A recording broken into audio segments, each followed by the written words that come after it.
آمين والصلاة والسلام على أشرف الأنبياء وسيد المرسلين نبينا محمد وعلى آله وأصحابه أجمعين وبعد. سبحانك لا علم لنا إلا ما علمتنا إنك أنت العليم الحكيم. رب اشرح لي صدري ويسر لي أمري واحلل عقدة من لساني يفقهوا قولي.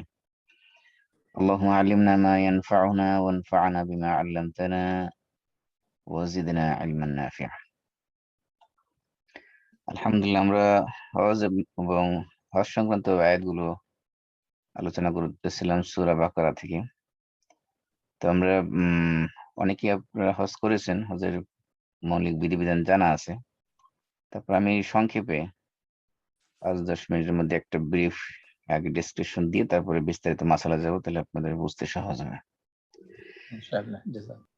তা আমি একটা সংক্ষিপ্ত নোট আছে 2 পৃষ্ঠার, পুরা কমপ্লিট হজ এবং উমরার। এই আপনারা যখন কেউ উমরায় যাবেন তখন এটা নিয়ে গেলে এটা আপনাদের গাইড হিসেবে কাজে লাগবে। অনেক সময় বড় বড় বই নিয়ে যায় অনেক মানুষ, এগুলো পড়ার সময় পায় না। যেন আমি একদম জিএসটি বের করছি 2 পৃষ্ঠার মধ্যে। তো প্রথমত হলো যে আমরা যারা হজ করি, বাংলাদেশ থেকে বা সৌদি আরব বাইরে থেকে, আমরা সাধারণত তামাত্তু হজ করি। তামাত্তু হজ মানে উমরা এবং হজ কম্বিনেশন, কম্বাইন দুইটা। আর সৌদি আরবে যারা থাকে তারা সাধারণত ইফরাদ হজ করে। ইফরাদ হজ হলো যে শুধুমাত্র হজ, এর মধ্যে উমরা নেই। আরেকটা হজ আছে, সেটাকে বলে কিরান হজ। কিরান হজ হলো, কিরান হজ আর তামাত্তু হজ অলমোস্ট সেম। পার্থক্য হলো যে তামাত্তু হজের মধ্যে উমরা শেষ করার পরে যে গ্যাপটা থাকে, ওই গ্যাপের মধ্যে আপনি হালাল হয়ে যাবেন, ওই সময় আপনার এহরামের অবস্থায় থাকতে হবে না। আর কেরানের মধ্যে আপনার উমরা করার পরেও হজের আগ পর্যন্ত যে বাকি সময়টা, গ্যাপ সময়টা, এই সময়ের ভিতরে আপনি এহরাম অবস্থায় থাকবেন। এতটুকুই পার্থক্য, বাকি সেম। তো আমরা যেহেতু আমরা প্রথমে উমরা তামাত্তু হজের জন্য প্রথমে যেহেতু আমরা উমরা নিয়ত করবো, তারপরে প্রথমে আমাদের মাথায় টার্গেট রাখতে হবে উমরার বিষয়টা। প্রথমে আপনি হজ ভুলে যান, প্রথমে টোটালি আপনি উমরা করতেছেন মনে করবেন। উমরার কাজ যখন শেষ হবে তখনই আপনি হজের নিয়ত করবেন। তাহলে আমাকে প্রথমে যেটা করতে হবে, প্রথমে উমরার জন্য এহরাম বাঁধতে হবে। এহরামের জন্য আপনার মিকাত থেকে বাঁধা হলো উত্তম। প্রত্যেক দেশ থেকে যাওয়ার সময় নির্দিষ্ট মিকাত আছে, এবং অনেকে আবার আছে অ্যাডভান্স মিকাত, প্লেনে ওঠার আগেই মিকাত, সরি, অ্যাডভান্স এহরাম পরে হলে প্লেনে ওঠার আগেই, সেটা আপনি করতে পারেন। তবে অনেকের মধ্যে সেটা আবার অনেকে কেউ কেউ আবার মাকরুহ বলেছেন, কারণ যেহেতু এখানে তার এহরামের সময়ই হয়নি এখনো, কারণ সময় তো হলো মিকাত অতিক্রম করার আগে। এই জন্য অনেকে আবার দেখা যায় প্লেনে উঠে ঘুমায় থাকে, সেই জন্য অনেকে আবার ছাড় দিয়েছে, বলছে যে না, দেশের থেকে এহরাম পরে গেলেও সমস্যা নেই। মোট কথা হলো যে আপনার মিকাত, যেখানে মিকাতের যে স্থানটা, মিকাত 2 ধরনের, একটা হলো স্থান সংক্রান্ত, একটা হলো কাল সংক্রান্ত। স্থান হলো যে আপনার যে নির্দিষ্ট এরিয়া আপনি ক্রস করতে পারবেন না এহরাম অবস্থায় ছাড়া, এটা হলো স্থানের সাথে সম্পৃক্ত। আর কালের সাথে সম্পৃক্ত হলো যে হজের যে মাস, জিলকদ, জিলহজ, আম, শাওয়াল, জুলকাদ, জিলহজ। এই শাওয়াল থেকে শুরু আর কি। শাওয়াল, জুলকাদা, জুলহিজ্জা, এই যে 3 মাস, এই 3 মাস হলো হজের মৌসুম, হজের মাস। এই মাসের মধ্যে আপনাকে এহরাম করতে হবে যদি হজ করতে চান। এর আগে এহরাম বাঁধলে সেটা হবে না। তাহলে এটা হলো স্থান সংক্রান্ত মিকাত, একটা হলো কাল সংক্রান্ত মিকাত, একটা হলো স্থান সংক্রান্ত মিকাত। স্থান সংক্রান্ত হলো যেমন আমরা যে দেশের থেকে যাব ওই দেশের যে নির্দিষ্ট মিকাত আছে, সেখানে আপনি যে প্লেনে উঠলে অনেক সময় ঘোষণা দিবে যে এখন আমরা মিকাত অতিক্রম করতেছি, আপনারা যারা এহরাম বাঁধতে চান এহরাম বাঁধবেন। এখন এহরামটা কি? এহরাম বাঁধা হলো ফরজ। এহরাম মানে হলো যে আমাদের দেশে যেটা করে সাধারণত মানুষ গোসল টোসল করে না, নামাজ টামাজ পড়ে তারপরে এহরাম বাঁধে। আসলে এহরামের জন্য কোনো নির্দিষ্ট কোনো নামাজ নেই। আপনি এহরামের জন্য উত্তম হলে আপনি সুযোগ থাকলে গোসল করবেন।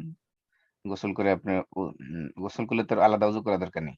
এটার একটা বিষয়, অনেকে মনে করে যে গোসল করলে আবার উজু করা লাগে না। গোসল করলে আপনার উজু করা লাগবে, কারণ পবিত্রতা অর্জনের মাধ্যম হলো 3টা, একটা হলো গোসল, একটা উজু, আর একটা তায়াম্মুম। এর মধ্যে সবচেয়ে বড় মাধ্যম হলো গোসল। আপনি যদি গোসলও করে ফেলেন তারপরে উজুর দরকার নেই। তো এই জন্য গোসলটা মানে শরঈ গোসল হতে হবে। আবার শুধুমাত্র কতক্ষণ পানি ডাললাম এটাকে গোসল বলা যায় না। শরীয়তের সিস্টেমে যে গোসল, সেভাবে গোসল করতে হবে। আপনি গোসল করলেন এবং সুগন্ধি মাখলেন গায়ে। অনেকে মনে করে কি যে এহরাম অবস্থাতে সুগন্ধি মাখা জায়েজ নেই। এহরাম পরার পরে মাখা জায়েজ নেই, কিন্তু এহরাম বাঁধার আগে আপনি অবশ্যই সুগন্ধি মাখবেন। বিশেষ করে আপনি যেহেতু লম্বা সময় এহরামের কাপড় পরে থাকবেন, আপনার শরীরে গন্ধ হইতে পারে, বগলে গন্ধ হইতে পারে, সেজন্য আপনি ডিওডোরেন্ট মাখতে পারেন, আতর মাখতে পারেন। হ্যাঁ, যেগুলো আপনার শরীরে স্বাভাবিক দুর্গন্ধ যেগুলো এগুলো দূর দূর করবে, সেগুলো আপনি ব্যবহার করতে পারবেন। তবে এহরাম বাঁধার পরে আপনি যখন এহরামের কাপড় পরবেন, এহরামের নিয়ত করবেন, তারপরে কিন্তু আর সুগন্ধি ব্যবহার করা জায়েজ নেই। এহরাম শুরু করার আগে আপনি যত সুগন্ধি পারেন ব্যবহার করে নিতে পারবেন। আর পুরুষের জন্য হলো ২ টুকরা কাপড় সেলাইবিহীন। আর মহিলাদের জন্য তাদের পছন্দের যে কোনো কাপড় পরতে পারবে। তবে শর্ত হলো ১ নম্বর হলো মুখ ঢাকতে পারবে না, হাতের কবজি ঢাকতে পারবে না। বাকি তাদের পছন্দনীয় যেকোনো কাপড় তারা পরতে পারবে। আর পুরুষের ক্ষেত্রে সেলাই করা কাপড় পরা যাবে না। মহিলাদের তো অবশ্যই সেলাই করা কাপড়ই পরবে। আর আমরা সাধারণত অ্যা যদি আপনি মসজিদের মধ্যে ইহরাম করেন, তাহলে আপনি মসজিদে ঢোকার সময় ২ রাকাত তাহিয়াতুল মসজিদ পড়লেন। যদি মনে করেন কোথাও জায়গা থেকে ইহরাম বাঁধেন আরকি, প্লেনে না বাঁইধা কোনো অ্যা প্লেনে উঠার আগে যদি কোথাও ইহরাম বাঁধেন, তখন সাধারণত উত্তম হলো যে কোনো ফরজ নামাজের পরে আপনি ইহরাম বেঁধে ফেললেন। অথবা মসজিদে ঢুকে ২ রাকাত তাহিয়াতুল আ মসজিদ পড়ে তারপরে ইহরাম বাঁধলেন। তবে এই ইহরামের জন্য আলাদা কোনো নামাজ নেই। আপনার নামাজ হলো তাহিয়াতুল মসজিদ, তাহিয়াতুল উযু অথবা অন্য ফরজ নামাজ, সেগুলো আপনি পড়ে তারপর ইহরাম বাঁধতে পারবেন। কিন্তু ইহরামের উদ্দেশ্যে কোনো নামাজ নাই। কিন্তু বাংলাদেশে দেখবেন এমনকি যারা হজের মোয়াল্লেম যারা, তারা বলে দিবে যে হজের নিয়তে, ইহরামের নিয়তে ২ রাকাত নামাজ পড়েন। এটা একটা বানোয়াটের ভিত্তি, মানে শরীয়তের খেলাফ কাজ। এই ধরনের কোনো নামাজ ইসলামের মধ্যে নাই। তাহলে আমরা তাহলে ইহরামের কাপড় পরার পরে আমরা কি করব? আমরা এই উমরার জন্য নিয়ত করব। কি বলবো? আল্লাহুম্মা লাব্বাইকা উমরা। সংক্ষিপ্ত। আল্লাহুম্মা লাব্বাইকা উমরা, ৩ টা শব্দ। এখন আরেকটা বিষয়, এখন আমরা যে আয়াতগুলো আলোচনা করতেছিলাম সেগুলো কিন্তু ইহসান সংক্রান্ত আলোচনা। অর্থাৎ রাস্তায় যদি কেউ বাধাপ্রাপ্ত হয়, বাধাপ্রাপ্ত যদি হই আমি, তাহলে সেক্ষেত্রে যাতে আমার জন্য কোনো পানিশমেন্ট না আসে, সেজন্য ইসলাম আমাদেরকে সহজ করে দিয়েছে যে আপনি যদি কন্ডিশনাল নিয়ত করতে পারবেন। কন্ডিশনাল নিয়ত কি? আপনি নিয়তের মধ্যে বলে দিবেন, যদি আমি কোথাও বাধাপ্রাপ্ত হই, তাহলে আমি যেখানে বাধাপ্রাপ্ত হব সেখানে আমি হালাল হয়ে যাব। সেজন্য আপনি যখন উমরার নিয়ত করবেন, তখন আপনি বলবেন, আল্লাহুম্মা লাব্বাইকা উমরা ইন হাবাসানি হাবিস বা মাহিল্লি মিন হাইসু হাবাসতানি। যদি এইটুকু কন্ডিশন সাথে যুক্ত করে দেন নিয়তের মধ্যে, তাহলে আপনি যদি কোথাও বাধাপ্রাপ্ত হইয়া কোনো কারণে ফিরে আসেন, তাহলে আর পরবর্তীতে এই উমরার আর কাজা করতে হবে না, বা এই উমরার জন্য কোনো দম দিতে হবে না। তো এটা হলো কন্ডিশনাল নিয়ত আছে। তারপরে আমরা পুরুষরা সাধারণত উচ্চস্বরে তালবিয়া পড়বে। তালবিয়া হলো লাব্বাইক আল্লাহুম্মা লাব্বাইক, লাব্বাইক লা শারীকা লাকা লাব্বাইক, ইন্নাল হামদা ওয়ান নি'মাতা লাকা ওয়াল মুলক লা শারীকা লাক। আল্লাহ। এ এই তালবিয়া পড়ার সাথে, সাথে আপনি মুহরিম হয়ে গেলেন। তাহলে আপনি মূলত হলো মুহরিম হওয়ার পরে আপনার কি কাজ নিষিদ্ধ, এটা আপনাকে ভালো করে জানতে হবে। কারণ এই নিষিদ্ধ কাজ যদি আপনি করেন, তাইলে আপনার কিছু কাজ আছে নিষিদ্ধ কাজ, যেগুলো করলে আপনার উমরাই বাতিল হয়ে যাবে। হজের মধ্যে করলে হজই বাতিল হয়ে যাবে। আবার কিছু আছে আপনি দম দিয়ে, অর্থাৎ একটা প্রাণী জবাই করে মক্কাবাসীদের খাওয়াই দিলে সেটা আপনার কম্পেনসেশন হয়ে যাবে। কিন্তু এইজন্য আপনার ১ম জানা দরকার কি নিষিদ্ধ। নিষিদ্ধের মধ্যে আ যিনি মুহরিম, তার ব্যক্তির সাথে সম্পৃক্ত হলো, সে তার শরীরের পশম, শরীরের নখ কাটতে পারবে না এবং শরীরে কোনো সুগন্ধি ব্যবহার করতে পারবে না এহরাম বাঁধার পরে। আমি আগে বলেছি, এহরাম বাঁধার আগে কি করতে পারবেন? সুগন্ধি ব্যবহার করতে পারবেন। এহরাম বাঁধার পরে আর সুগন্ধি ব্যবহার করা জায়েজ নেই। তাহলে শরীরের অপ্রয়োজনীয় জিনিস, যেমন নখ কাটা, অপ্রয়োজনীয় পশম বা লোম বা চুল, এগুলো কোনো কিছু কাটা যাবে না। আরেকটি হলো কাপড়ের সাথে সম্পৃক্ত। কাপড়ের মধ্যে কি করবে না? সেলাই করা কাপড় পরবে না। পুরুষ মাথা ঢাকতে পারবে না। আর কি করবে না? পায়ের মধ্যে মোজা পরতে পারবে না। আর পায়ের স্যান্ডেলও এমন স্যান্ডেল পরতে পারবে না যেটা দ্বারা পুরা পায়ের পাতা ঢেকে যায়। তার মানে চপ্পল বা স্যান্ডেল পরতে হবে। এমন জুতা পরা যাবে না যেটা পুরা পায়ের পাতা ঢেকে ফেলে।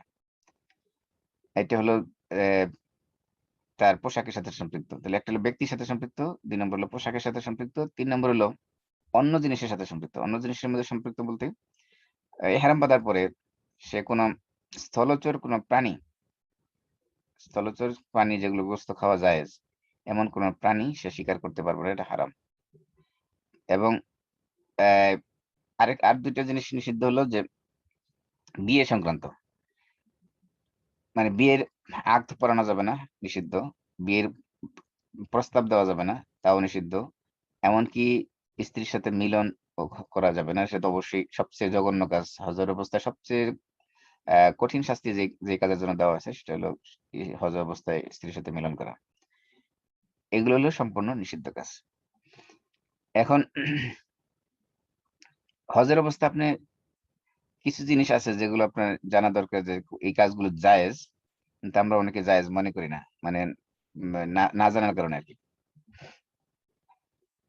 হজের অবস্থায় আপনি, সরি, ইহরাম অবস্থায় যে সকল কাজ আপনি করতে পারবেন, জায়েজ আছে, তারও একটা লিস্ট আছে। উম,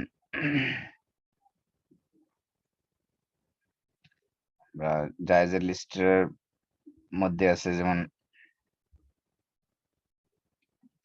আপনি স্থলচর প্রাণী শিকার করতে পারবেন না, কিন্তু জলচর প্রাণী যেগুলো হালাল, মানে মাছ শিকার করতে পারবেন আপনি, এটা আপনার জন্য জায়েজ আছে। তারপরে মনে করেন আহ হেরাম অবস্থায় আপনি যদি কোনো প্রাণী জবাই করা লাগে, মনে করেন হেরাম বাঁধিয়ে ফেলছেন, এখন বাসায় মেহমান আসছে, একটা মুরগি জবাই করতে হবে, এখন আপনি মুরগি জবাই করতে পারবেন কিনা? হ্যাঁ, পারবেন। যে সকল জিনিস খাওয়া জায়েজ আছে সেগুলো আপনি হারাম অবস্থায় জবাই করতে পারবেন। তাহলে স্থলচর প্রাণী শিকার করা যাবে, সরি জলচর যে পানিতে থাকে, পানিতে বসবাস করে যেগুলো মাছ টাছ সেগুলো শিকার করা যাবে, কিন্তু স্থলে যেগুলো থাকে সেগুলো কোনো কিছু শিকার করা যাবে না। 3 নম্বর হলো যে আপনার যেগুলো হিংস্র প্রাণী, যে কোনো হিংস্র প্রাণী আপনি মারতে পারবেন, যেমন সিংহ, বাঘ, অথবা চিল, শকুন, এই ধরনের প্রাণী আপনি হেরাম অবস্থায় মারা যায় আছে। তারপর হলো যে সকল প্রাণী শরীয়ত হত্যা করতে আদেশ করেছে, এই সকল যে কোনো প্রাণী এরম অবস্থায় হত্যা করা যাবে, যেমন মনে করেন সাপ, বিচ্ছু, তারপরে ইঁদুর, তারপরে হিংস্র কুকুর, যেগুলোকে ইসলাম হত্যা করতে আদেশ করেছে। এমনকি আপনার মশা, মাছি, উকুন, হ্যাঁ, সারপোকা, যেগুলো আপনার মানুষের কষ্ট দেয়, এই ধরনের কষ্টদায়ক জিনিস, এগুলো কি করা যাবে? এগুলো মারা যাবে, এগুলো মারা যায় আছে। আর এই হলো কয়েকটা জায়েজ আছে আমরা বললাম, এই কাজগুলো আপনি করা জায়েজ আছে। এমনি এছাড়া অন্য যে কাজগুলো নিষিদ্ধ করা হয়েছে, ওগুলো যদি কেউ নিষিদ্ধ কাজ যদি কেউ করে, তাহলে কিছু আছে তো আপনার দম দিতে হবে, কিছু আছে দম দিতে হবে না, কিছু আছে আপনার হজই বাতিল হয়ে যাবে। যেমন করে যদি স্ত্রীর সাথে মিলন করে, সেই ক্ষেত্রে তার মানে হজ বা উমরা যদি যে যদি উমরার জন্য ইহরাম করে, ইহরাম অবস্থা যদি স্ত্রী মিলন করে, তাহলে উমরা বাতিল হয়ে যাবে। যদি হজের জন্য ইহরাম বাঁধার পরে মিলন করে, মানে জামারায় পাথর নিক্ষেপের আগ পর্যন্ত যে কোনো সময়, তাহলে তার হজই বাতিল হয়ে যাবে।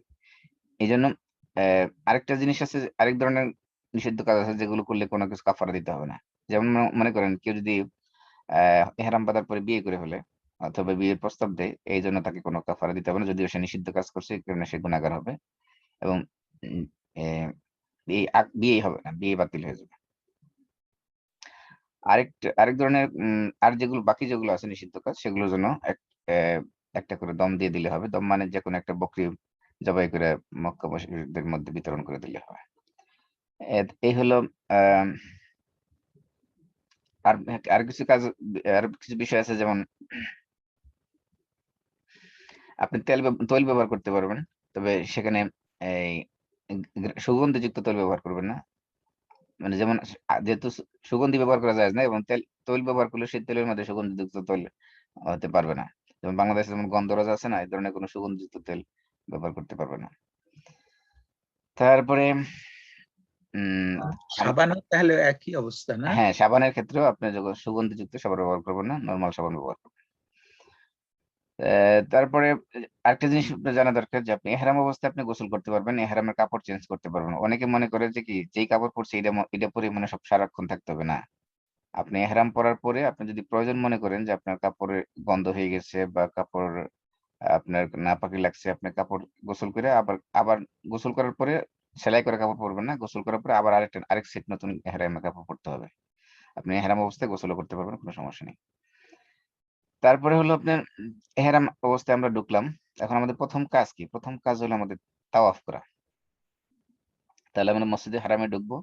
আমরা মসজিদে ঢুকার যে আদব, আমরা ডান পা দিয়ে ঢুকবো। সেখানে আমরা মসজিদের যে দোয়া, আউযু বিল্লাহিল আযীম وبوجهه الكريم وسلطانه القديم من الشيطان الرجيم بسم الله والصلاة والسلام على رسول الله اللهم افتح لي أبواب رحمتك। এই যে আমরা দোয়া যেটা মসজিদে ঢোকার সময় সাধারণত পড়ি, এই দোয়া পড়ে ডান পা দিয়ে মসজিদে হারামে ঢুকবো। তারপরে আমরা একবারে এই কাবা ঘরের সামনে, সেখানে সরাসরি হাজরা আসওয়াদ যে কর্নারে আছে, ওই কর্নারের কাছে যাইয়া আমরা কি করবো, প্রথমে ইস্তেবা করবো। ইত্তেবা আরবিতে বলে ইত্তেবা। ইত্তেবা হলো আপনার আমি একটা ছবি দেখাই তাহলে আপনার সহজ হবে বুঝতে। ইত্তেবা কোথায় আছে? ইত্তেবা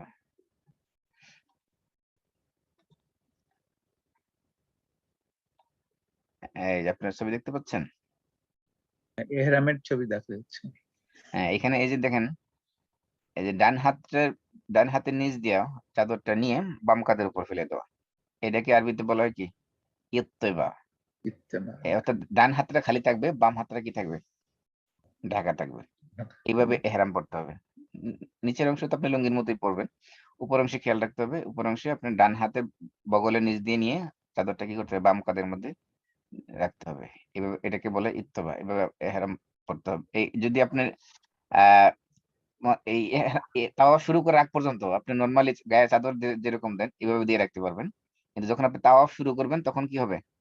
তখন আপনার এরকম ইত্তেবা করতে হবে। সবসময় এরকম ইত্তেবা করে রাখতে হবে না, বাকি সময় আপনি নরমাল চাদরের মতো ব্যবহার করতে পারবেন, কিন্তু যখন তাওয়াফ শুরু করবেন তখনই আপনি ইত্তেবা করবেন। পুরো তাহলে 7 চক্করেই কি এরকম ইত্তেবাতে থাকতে হবে? হ্যাঁ, ইত্তেবা করতে হবে এরকম। তারপরে আপনার এই তাওয়াফ শুরু হবে কোত্থেকে? তাওয়াফ শুরু হবে এই যে হাজার আসওয়াদ থেকে। ওই কর্নার দেখতে পাচ্ছেন হাজার আসওয়াদ, এই যে কালো না, পাথর যেখানে যে না। কর্নার, এই কর্নারটাকে বলে রুকন হাজারুল আসওয়াদ, হাজার আসওয়াদের কর্নার। এই কর্নার থেকে আপনি তাওয়াফ শুরু হবে। এখানে দেখবেন একটা দাগ দেওয়া আছে এরকম, এই দাগের পিছন থেকে আপনার তাওয়াফ শুরু হবে। এখানে এটা এসে দেখা যাচ্ছে না কিন্তু মাসুম ভাই। স্ক্রিন দেখা যাচ্ছে না? না, খালি ওই টপ ওই ওমরার কাপড়টাই দেখা যাচ্ছে। আচ্ছা দাঁড়ান, তাহলে আমি স্ক্রিন মনে হয় শেয়ার হয়নি। দেখা যাচ্ছে? হ্যাঁ, এবার দেখা যাচ্ছে। এই যে এখানে যে দাগটা দেখছেন, এখান থেকে মূলত তাওয়াফ শুরু। এই যে যে কর্নার হাজার আসওয়াদ আছে, জি। এখান এখান থেকে তাওয়াফ শুরু হবে।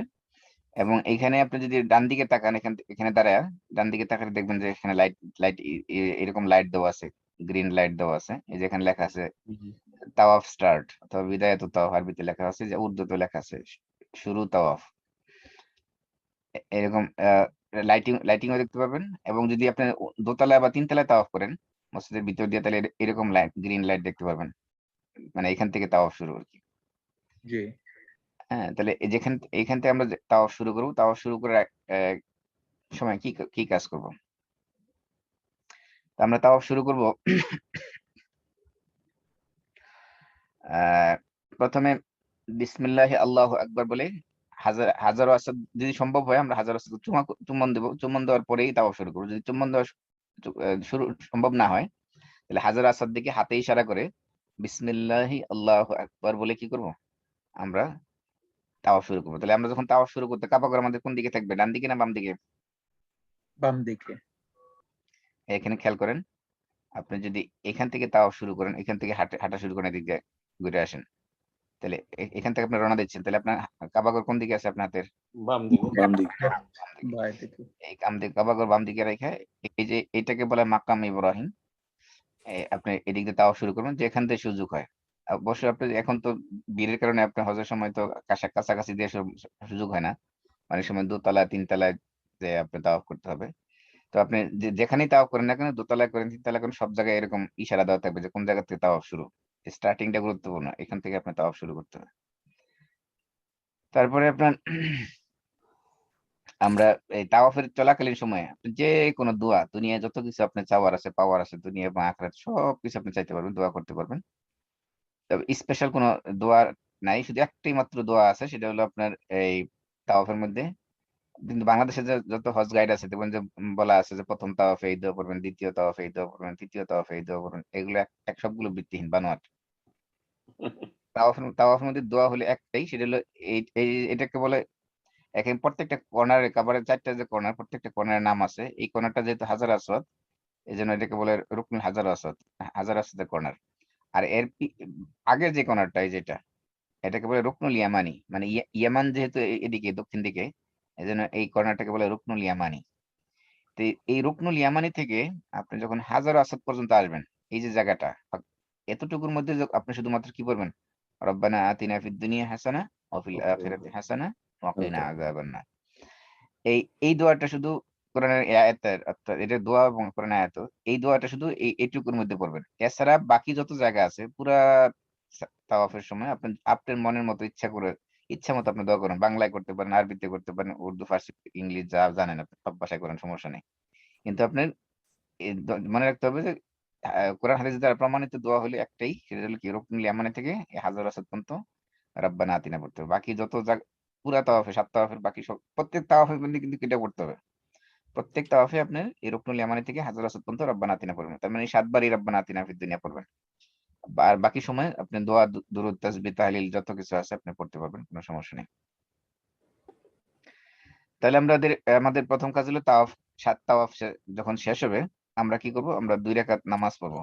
2 রাকাত নামাজ পড়ার ক্ষেত্রে এই যে মাকাম ইব্রাহিম, মাকাম ইব্রাহিম দেখতে পাচ্ছেন আপনারা? হ্যাঁ, দেখা যাচ্ছে। এই মাকাম ইব্রাহিমের পিছনে যে কোনো জায়গায় নামাজ পড়া হলো উত্তম। কিন্তু হজের সময় যেহেতু প্রচন্ড ভিড় থাকে, বা রমজান মাসে আপনারা যারা উমরা করতে যান প্রচন্ড ভিড় থাকে, এই জন্য এই জায়গায় জায়গা পাওয়াটা খুব ডিফিকাল্ট হয়ে যায়। এই জন্য যদি এই ভিড়ের মধ্যে ধাক্কাধাক্কি না করে আপনি মসজিদে হারামে যে কোনো জায়গায় নামাজ পড়লেই আদায় হয়ে যাবে। আমরা 2 রাকাত নামাজ পড়বো। 2 রাকাত নামাজের মধ্যে আপনি মনে করেন না যে আমি কাবা ঘরের সামনে আছি অনেক লম্বা কেরাত দিয়ে পড়বো না। সুন্নত হলো প্রথম রাকাতে আপনি সূরা কাফিরুন পড়বেন, দ্বিতীয় রাকাতে সূরা ইখলাস পড়বেন। এটাই হলো সুন্নাত। রাসূল সাল্লাল্লাহু আলাইহি ওয়াসাল্লাম যেটা পড়েছেন এটার মধ্যেই কল্যাণ বেশি। বেশি লম্বা কেরাত পড়ার মধ্যে কোনো কল্যাণ নেই। তাই প্রথম রাকাতে কি পড়বো, সূরা কাফিরুন, দ্বিতীয় রাকাতে সূরা ইখলাস। তারপরে আপনি সুযোগ থাকলে জমজমের পানি পান করে আপনি রওনা দিবেন সাফার পাহাড়ের দিকে। সাফা পাহাড় তো কাছেই, এই আপনার কি বলে এই মাকাম ইব্রাহিম থেকে এদিক দিয়ে ডান দিকে রওনা, এই কর্নার দিয়ে সামনের দিকে আগাইলেই আপনার সাফা পাহাড়ের রাস্তা। এই মাকাম ইব্রাহিম পার হয়ে এদিক দিয়ে ডান দিকে রওনা দিবেন এই কর্নার দিয়ে, তাহলে দেখবেন যে সাফা পাহাড়। প্রথমে সাফা পাহাড়ে যাবেন, ভুলে আবার মারওয়াতে চলে যান না শুরুতেই। প্রথমে আর অবশ্য যদি কেউ ইচ্ছা করে না যায় তাহলে যাওয়ার সুযোগও নেই, কারণ সাফার দিকে যাওয়া এটা রাস্তা সহজ। তাওয়াফ করার পরে আপনি সাফাতে চলে যাবেন। সাফা পাহাড়ে উঠে প্রথমে কিবলামুখী হয়ে আপনার সেখানে তাকবীর তাহমিদ যা পড়ার পড়বেন। তারপর একটা দোয়া আছে সাফা পাহাড়ে, সেটা পড়বেন, লা ইলাহা ইল্লাল্লাহু ওয়াহদাহু লা শারীকা লাহু লাহুল মুলকু ওয়া লাহুল হামদু ইহয়ি ওয়া ইউমীতু ওয়া হুয়া আলা কুল্লি শাইইন কাদির, লা ইলাহা ইল্লাল্লাহু ওয়াহদাহু আনজাযা ওয়া'দাহু ওয়া নাসারা 'আবদাহু ওয়া হাযামাল আহজাবা ওয়াহদাহু। এটা পড়বেন। এটা পড়ার পরে আপনি যদি মন চায় যে এখানে দোয়া করবেন, তাহলে কাবার দিকে ফিরে, আবার সাফা পাহাড়ের দিকে ফিরে না, কাবার দিকে ফিরে আপনি যা মন চায় দোয়া করবেন। দোয়া করার পরে আপনি রওনা দিবেন মারোয়া পাহাড়ের দিকে। এই সাফা এবং মারোয়া পাহাড়ের মাঝখানে দেখবেন যে একটা সবুজ বাতি আছে, মাঝখান দিয়ে একটা নির্দিষ্ট জায়গার মধ্যে সবুজ বাতি দেওয়া আছে, এই সবুজ বাতির মধ্যে দৌড়াবেন। আরেকটা জিনিস বলতে ভুলে গেছি যে আপনার তাওয়াফের সময় আপনি কি করতে হবে, রমল করতে হবে। রমল মানে কি, একটু দৌড়ানো আর কি। হ্যাঁ, আপনার এটা রাসূল সাল্লাল্লাহু আলাইহি ওয়াসাল্লাম করেছেন পুরুষের জন্য। সেটা এই আরেকটা জিনিস মনে রাখতে হবে, দৌড়ানোর যে কাজটা, এটা তাওয়াফ করার সময় হোক অথবা সাই করার সময় হোক, এটা শুধুমাত্র পুরুষের জন্য, মহিলাদের জন্য কোনো দৌড়ানোর কোনো সিস্টেম নাই। কিন্তু আপনি দেখবেন যে ইন্দোনেশিয়ান অনেক মহিলারা আছে যে ওই সাফা মারা মহিলারা দৌড়াইতেছে না জানার কারণে, অজ্ঞতার কারণে। এই জন্য হ্যাঁ, অনেক মহিলারা দৌড়াইতেছে তার কারণ তারা মনে করছে যে এটা যে দৌড়ানোর জায়গা, এটা সবার জন্যই মনে দৌড়াইতে হবে। এগুলো অনেক মহিলা আছে না জানার কারণে একজন আরেকজনের দেখা দেখি সেও দৌড়াইতেছে। এই জন্য দৌড়ানোর বিষয়টা হলো শুধুমাত্র পুরুষের জন্য, নারীদের জন্য দৌড়ানোর কোনো প্রয়োজন নেই। তারপরে মারওয়া পাহাড়ে যে আবার এই যে আগে যে দোয়া সাফা পাহাড়ে পড়েছেন সেই সেম দোয়া কাবা ঘরের দিকে ফিরে আবার পড়বেন। তারপরে ইচ্ছা করলে সেখানে দোয়া করতে পারেন, আবার নদী মারওয়া দিকে। তাহলে সাফা থেকে মারওয়া গেলেই কিন্তু এক চক্কর হয়ে গেল। মারওয়া থেকে সাফা আসলে কি হয়ে গেল, এক চক্কর হয়ে গেল। তার মানে সাফা থেকে শুরু করলেন মারওয়াতে এক চক্কর, মারওয়াতে শুরু করলেন সাফা আসলে আরেক চক্কর, এরকম। তাহলে 7 চক্কর যে শেষ হবে কোথায়, আর মারোয়াতে। মারওয়াতে। তার মানে আপনি সাই শুরু করছেন সাফার থেকে, শেষ হবে কোথায় যায়? মারওয়াতে যায় শেষ হবে। তাহলে এই 7 বার সাই করার পরে আপনার মাথার চুল কাটবেন। চুল আপনার এই পুরুষের জন্য পুরো মাথা শেভ করা হলে উত্তম। আর যদি চুল খাটো করে তাহলে সমস্ত মাথার চুল এক এক এক সাইজ করে কাটতে হবে। এই যে আমরা যেরকম চুল কাটি যে সামনে দিয়ে লম্বা থাকে, পিছন দিয়ে একটু খাটো থাকে, বা সাইড দিয়ে খাটো থাকে, এভাবে না। পুরো মাথার মানে ট্রিমার দিয়ে পুরো এক সাইজ করে কাটবেন যদি খাটো করতে চান।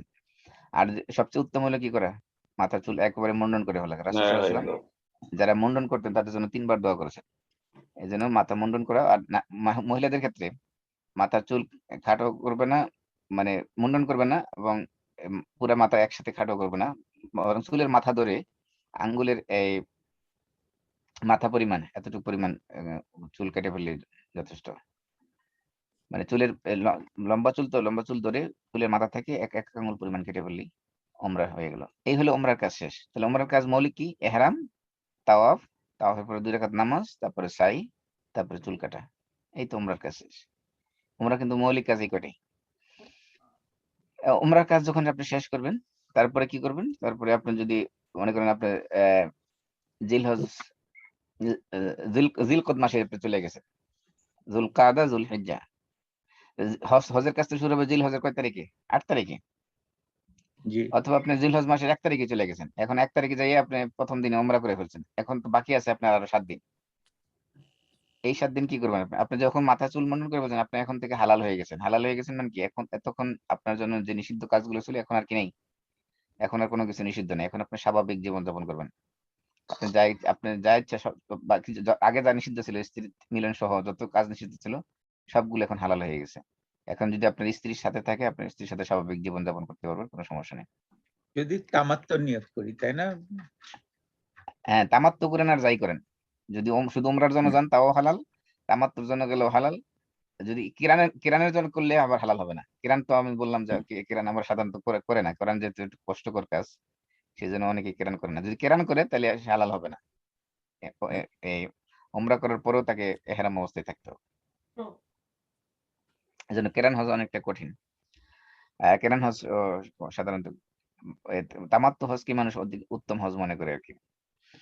যাই হোক, তাহলে তামাত্তুর আমাদের হজ কাজ শুরু হবে জিলহজের 8 তারিখ থেকে। তাহলে এই যে 8 তারিখের আগ পর্যন্ত যত সময় আছে, আপনি যদি 1 মাস আগে যান বা 15 দিন আগে যান, তত দিন আগে যান, ওই সময় আপনি স্বাভাবিক জীবনযাপন করবেন, সবকিছু করতে পারবেন। পরবর্তী কাজ আপনার শুরু হবে হজের কাজ জিলহজের 8 তারিখে। তাহলে জিলহজের 8 তারিখে প্রথম কাজ শুরু হবে আপনি মিনা দিয়ে। তাহলে মিনায় আপনি বাসা যেখানে থাকবেন, হোটেলে থাকবেন বা বাসায় থাকেন, যেখানে থাকেন, সেখান থেকে আপনি হেরাম বাঁধবেন হজের জন্য। প্রথমে হেরাম বাঁধছিলেন কোথায়? মিকাতের আগে। দ্বিতীয় হেরাম কোথায় থেকে হবে? আপনার বাসা থেকেই হবে, আপনি কোনো মিকাতে যাওয়া লাগবে না। হজরের হেরাম যেটা হবে আপনি বাসা থেকে মানে হোটেলে বা বাসা যেখানে আমি থাকি, হ্যাঁ, ওখান হোটেলে থেকে। বা বাসায় আপনি যেখানে থাকেন সেখান থেকে আপনি হেরাম বাঁধবেন। আপনাকে ওই মসজিদে আয়েশা বা অন্য কোথাও যাওয়ার দরকার নেই। আচ্ছা। ঘর থেকে হেরাম বেঁধে আপনি ওই আগের মতোই, আগে যেরকম উমরার জন্য হেরাম বেঁধেছেন, ওইভাবে হেরাম বেঁধে লাব্বাইক আল্লাহুম্মা, আগে বলছিলাম লাব্বাইকা আল্লাহুম্মা উমরাতান, এখন কি বলবো? লাব্বাইক আল্লাহুম্মা হাজ্জান। আচ্ছা। হ্যাঁ, আগে উমরা বলছি, শুধু লাব্বাইক আল্লাহুম্মা 2 জায়গায় থাকবে। উমরার নিয়তের ক্ষেত্রে, হজের নিয়তের ক্ষেত্রে। উমরা নিয়তের ক্ষেত্রে বলবো লাব্বাইকা আল্লাহুম্মা উমরা, আর এখানে বলবো লাব্বাইক আল্লাহুম্মা হাজ্জান। হজের নিয়তে আমরা ইহরাম পরবো, তারপর আবার তালবিয়া পড়বো আগের মতোই। এই যে তালবিয়া পড়া শুরু হবে 8 তারিখে, এটা ইহরাম বাঁধার পর থেকে, এই তালবিয়া কন্টিনিউ চলতে থাকবে একেবারে 8, 9, 10 তারিখ। আপনার বড় জামরা, যেটা বড় শয়তান বলি আর কি, আসলে শয়তান বলতে কিছু নেই, কিন্তু বড় জামরা, যার নাম হলো জামরা, আমরা বাংলাদেশিরা বলি বড় শয়তান। ওই বড় জামরাতে পাথর নিক্ষেপ করার আগ পর্যন্ত আপনাকে তালবিয়া চলতেই থাকবে। আপনি যত বেশি সম্ভব তালবিয়া পড়বেন। তালবিয়া কি বলছিলাম? লাব্বাইক আল্লাহুম্মা লাব্বাইক, লাব্বাইক লা শারীকা লাক লাব্বাইক, ইন্নাল হামদা ওয়ান নি'মাতা লাকা ওয়াল মুলক লা শারীকা লাক। এই যে তালবিয়া, এই তালবিয়া আপনি কন্টিনিউয়াস করতে থাকবেন। এজন্য হজে যাওয়ার আগে আপনার এই তালবিয়া একদম ঠোঁটস্থ করে যাবেন, কখনো ভুল না হয়। আর একটা দেখবেন যে হাজিরা গল্প গুজব করতে করতে কাটায় দেয় সময়, তালবিয়া পড়ার সময় নেই। অথচ আমরা টেলিভিশনে যখন হজ দেখি যে সারাদিন তালবিয়া বাজতেছে, তালবিয়া মনে হচ্ছে যেন এইরকম গম গম তালবিয়া মনে হয় হজের মধ্যে হয়, আসলে যে দেখুন ওখানে কিছু না, মানুষ হাঁটতেছে, গল্প গুজব করতেছে। এই জন্য আপনার এই তালবিয়াটা মুখস্থ রাখবেন, কেউ পড়ুক বা না পড়ুক আপনি পড়বেন, কারণ এটা সুন্নাত। তালবিয়া পরে আপনি যাবেন কোথায়? বাসা থেকে মক্কায় না হারামে নাকি মিনায়? মিনায়। মিনায়। মিনায়, কারণ 8 তারিখে প্রথম কাজ শুরু হলো কি মিনাতে। তাহলে মিনাতে যে আপনি প্রথম কি কাজ করেন? মিনাতে যে কোনো কাজ নাই, মিনাতে কাজ একটাই হলো আপনি সূর্যোদয়ের পরে বাসা থেকে রওনা দিবেন, যাই জোহরের রক্ত যে যদি পৌঁছেন, জোহর থেকে শুরু করে জোহর, আসর, মাগরিব, এশা, পরের দিন ফজর, কয় ওয়াক্ত হলো? 5 ডাইরেক্ট 5 ওয়াক্ত। 5 মানে জোহর থেকে শুরু, পরের দিন ফজর পর্যন্ত 5 ওয়াক্ত হলো না? জোহর পড়লেন যায় মিনাতে, জোহর পড়লেন, আসর পড়লেন, মাগরিব পড়লেন, এশা পড়লেন এবং ফজর পড়লেন 9 তারিখে। তো 5 ওয়াক্ত হলো না? এই 5 ওয়াক্ত নামাজ পড়ে মিনাতে এটাই কাজ। আর মিনাতে অবস্থান করা এটাই কাজ। মিনাতে স্পেশাল কোনো ইবাদত নাই। আপনি মিনাতে যে আপনি তালবিয়া পড়বেন, নামাজ পড়বেন, এর জিকির আজকার যা করতে চান, কোরআন তেলাওয়াত করতে চান করেন, কোনো সমস্যা নেই। অন্য কোনো স্পেশাল কোনো ইবাদত নাই। খালি অবস্থান করাটাই 8 তারিখ এই মিনাতে এর কাজ। এখন কেউ যদি মনে করেন 8 তারিখে মক্কায় যেয়ে পৌঁছতে পারে নাই, মিনাতে অবস্থান করতে পারে না, তাও তার হজ হয়ে যাবে। কারণ মিনাতে অবস্থান করাটা কি বলছিলাম? ওয়াজিব না ফরজ না সুন্নত? সুন্নত। সুন্নত। এজন্য একটা সুন্নত তরক করছে, সেখানে সওয়াব কম পাবে, কিন্তু তার হজ হয়ে যাবে। 9 তারিখের যে কাজটা, সেটা হলো সবচেয়ে গুরুত্বপূর্ণ কাজ। কারণ আল্লাহ রাসূল বলছে আল হাজ্জু আরাফা। হজ হলো আরাফা। মানে কি? হজ আরাফা মানে হজের সবচেয়ে গুরুত্বপূর্ণ কাজ হলো আরাফার কাজ। আরাফাতে অবস্থান করা। এইজন্য এই যে আমরা তাহলে মিনাতে থাকবো কয় তারিখ পর্যন্ত? 8 তারিখ জোহর থেকে 9 তারিখ ফজর পর্যন্ত। তার মানে 9 তারিখে আমরা কি করবো? 9 তারিখে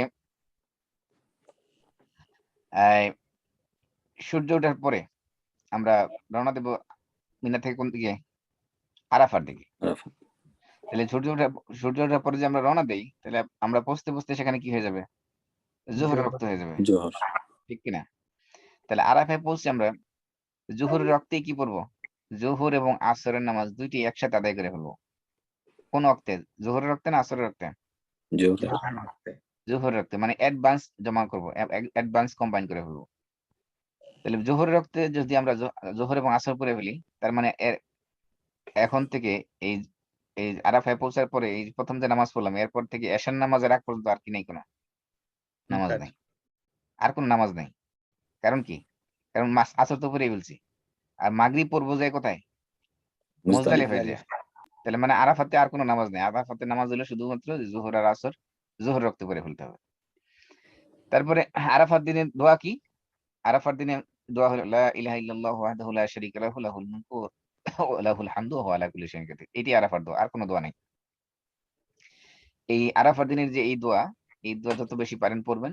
আর সারাদিন শুধু দোয়া করতে থাকবেন আল্লাহর কাছে, যা হাত তুলে কান্নাকাটি করতে থাকবেন। যে অতীতের সমস্ত ভুল ত্রুটি যা আছে সবকিছুর মাফ চেয়ে আল্লাহর কাছে কান্নাকাটি করবেন। এই কান্নাকাটির জন্য আল্লাহ তাআলা বেশ লম্বা গ্যাপ দিয়ে দিয়েছেন। গত সপ্তাহে আমি বলছিলাম যে আল্লাহ তাআলা আসরের নামাজকে টেনে নিয়ে আসছেন জোহরের দিকে, মাগরিবকে ঠেলে নিয়ে গেছেন এশার সাথে, মাঝখানে বিশাল একটা গ্যাপ করে দিয়েছেন যে এই সময় বসে শুধু দোয়া করতে থাকো। তারপরে এই 9 তারিখ যখন সূর্য অস্ত যাবে, মাগরিবের পরে আমরা মাগরিবের নামাজ না পড়ে রওনা দেবো কোন দিকে? মুজদালিফা। মুজদালিফার দিকে। তাহলে মিনাতে অবস্থান করা হলো সুন্নত, আরাফায় অবস্থান করলো ফরজ, আর মুজদালিফায় অবস্থান করলো ওয়াজিব। তিন কাজ, তিনটেই অবস্থান। 8 তারিখে মিনায় অবস্থান হলো সুন্নত, 9 তারিখে আরাফায় অবস্থান হলো ফরজ, আবার 9 তারিখ দিবাগত রাত্রে মুজদালিফা অবস্থান করা কি? ওয়াজিব। ওয়াজিব। তাহলে আমরা কিন্তু মাসুম ভাই এই সময়টাতে নফল নামাজ তো পড়া যায় আরাফাতে। হ্যাঁ, আপনি যত ধরনের ইবাদত আছে করতে পারেন, কিন্তু সবচেয়ে উত্তম হলো দোয়া করা। আচ্ছা আচ্ছা। ওই দিনটা হলো দোয়ার জন্য স্পেশাল। আপনি বেশি বেশি দোয়া করবেন, যত বেশি দোয়া করবেন। ফলে ইবাদত করতে চাইলে করতে পারেন। মানে কারণ মানুষ অনেক সময় আছে যে দেখা গেল অনেক লম্বা দোয়া করছে, এখন টায়ার্ড হয়ে গেছে, হাত তুলে রাখতে রাখতে হাত ব্যথা হয়ে গেছে। সেই ক্ষেত্রে আপনি কিছুক্ষণ কোরআন তেলাওয়াত করেন, কিছুক্ষণ নামাজ পড়েন, কোনো সমস্যা নেই।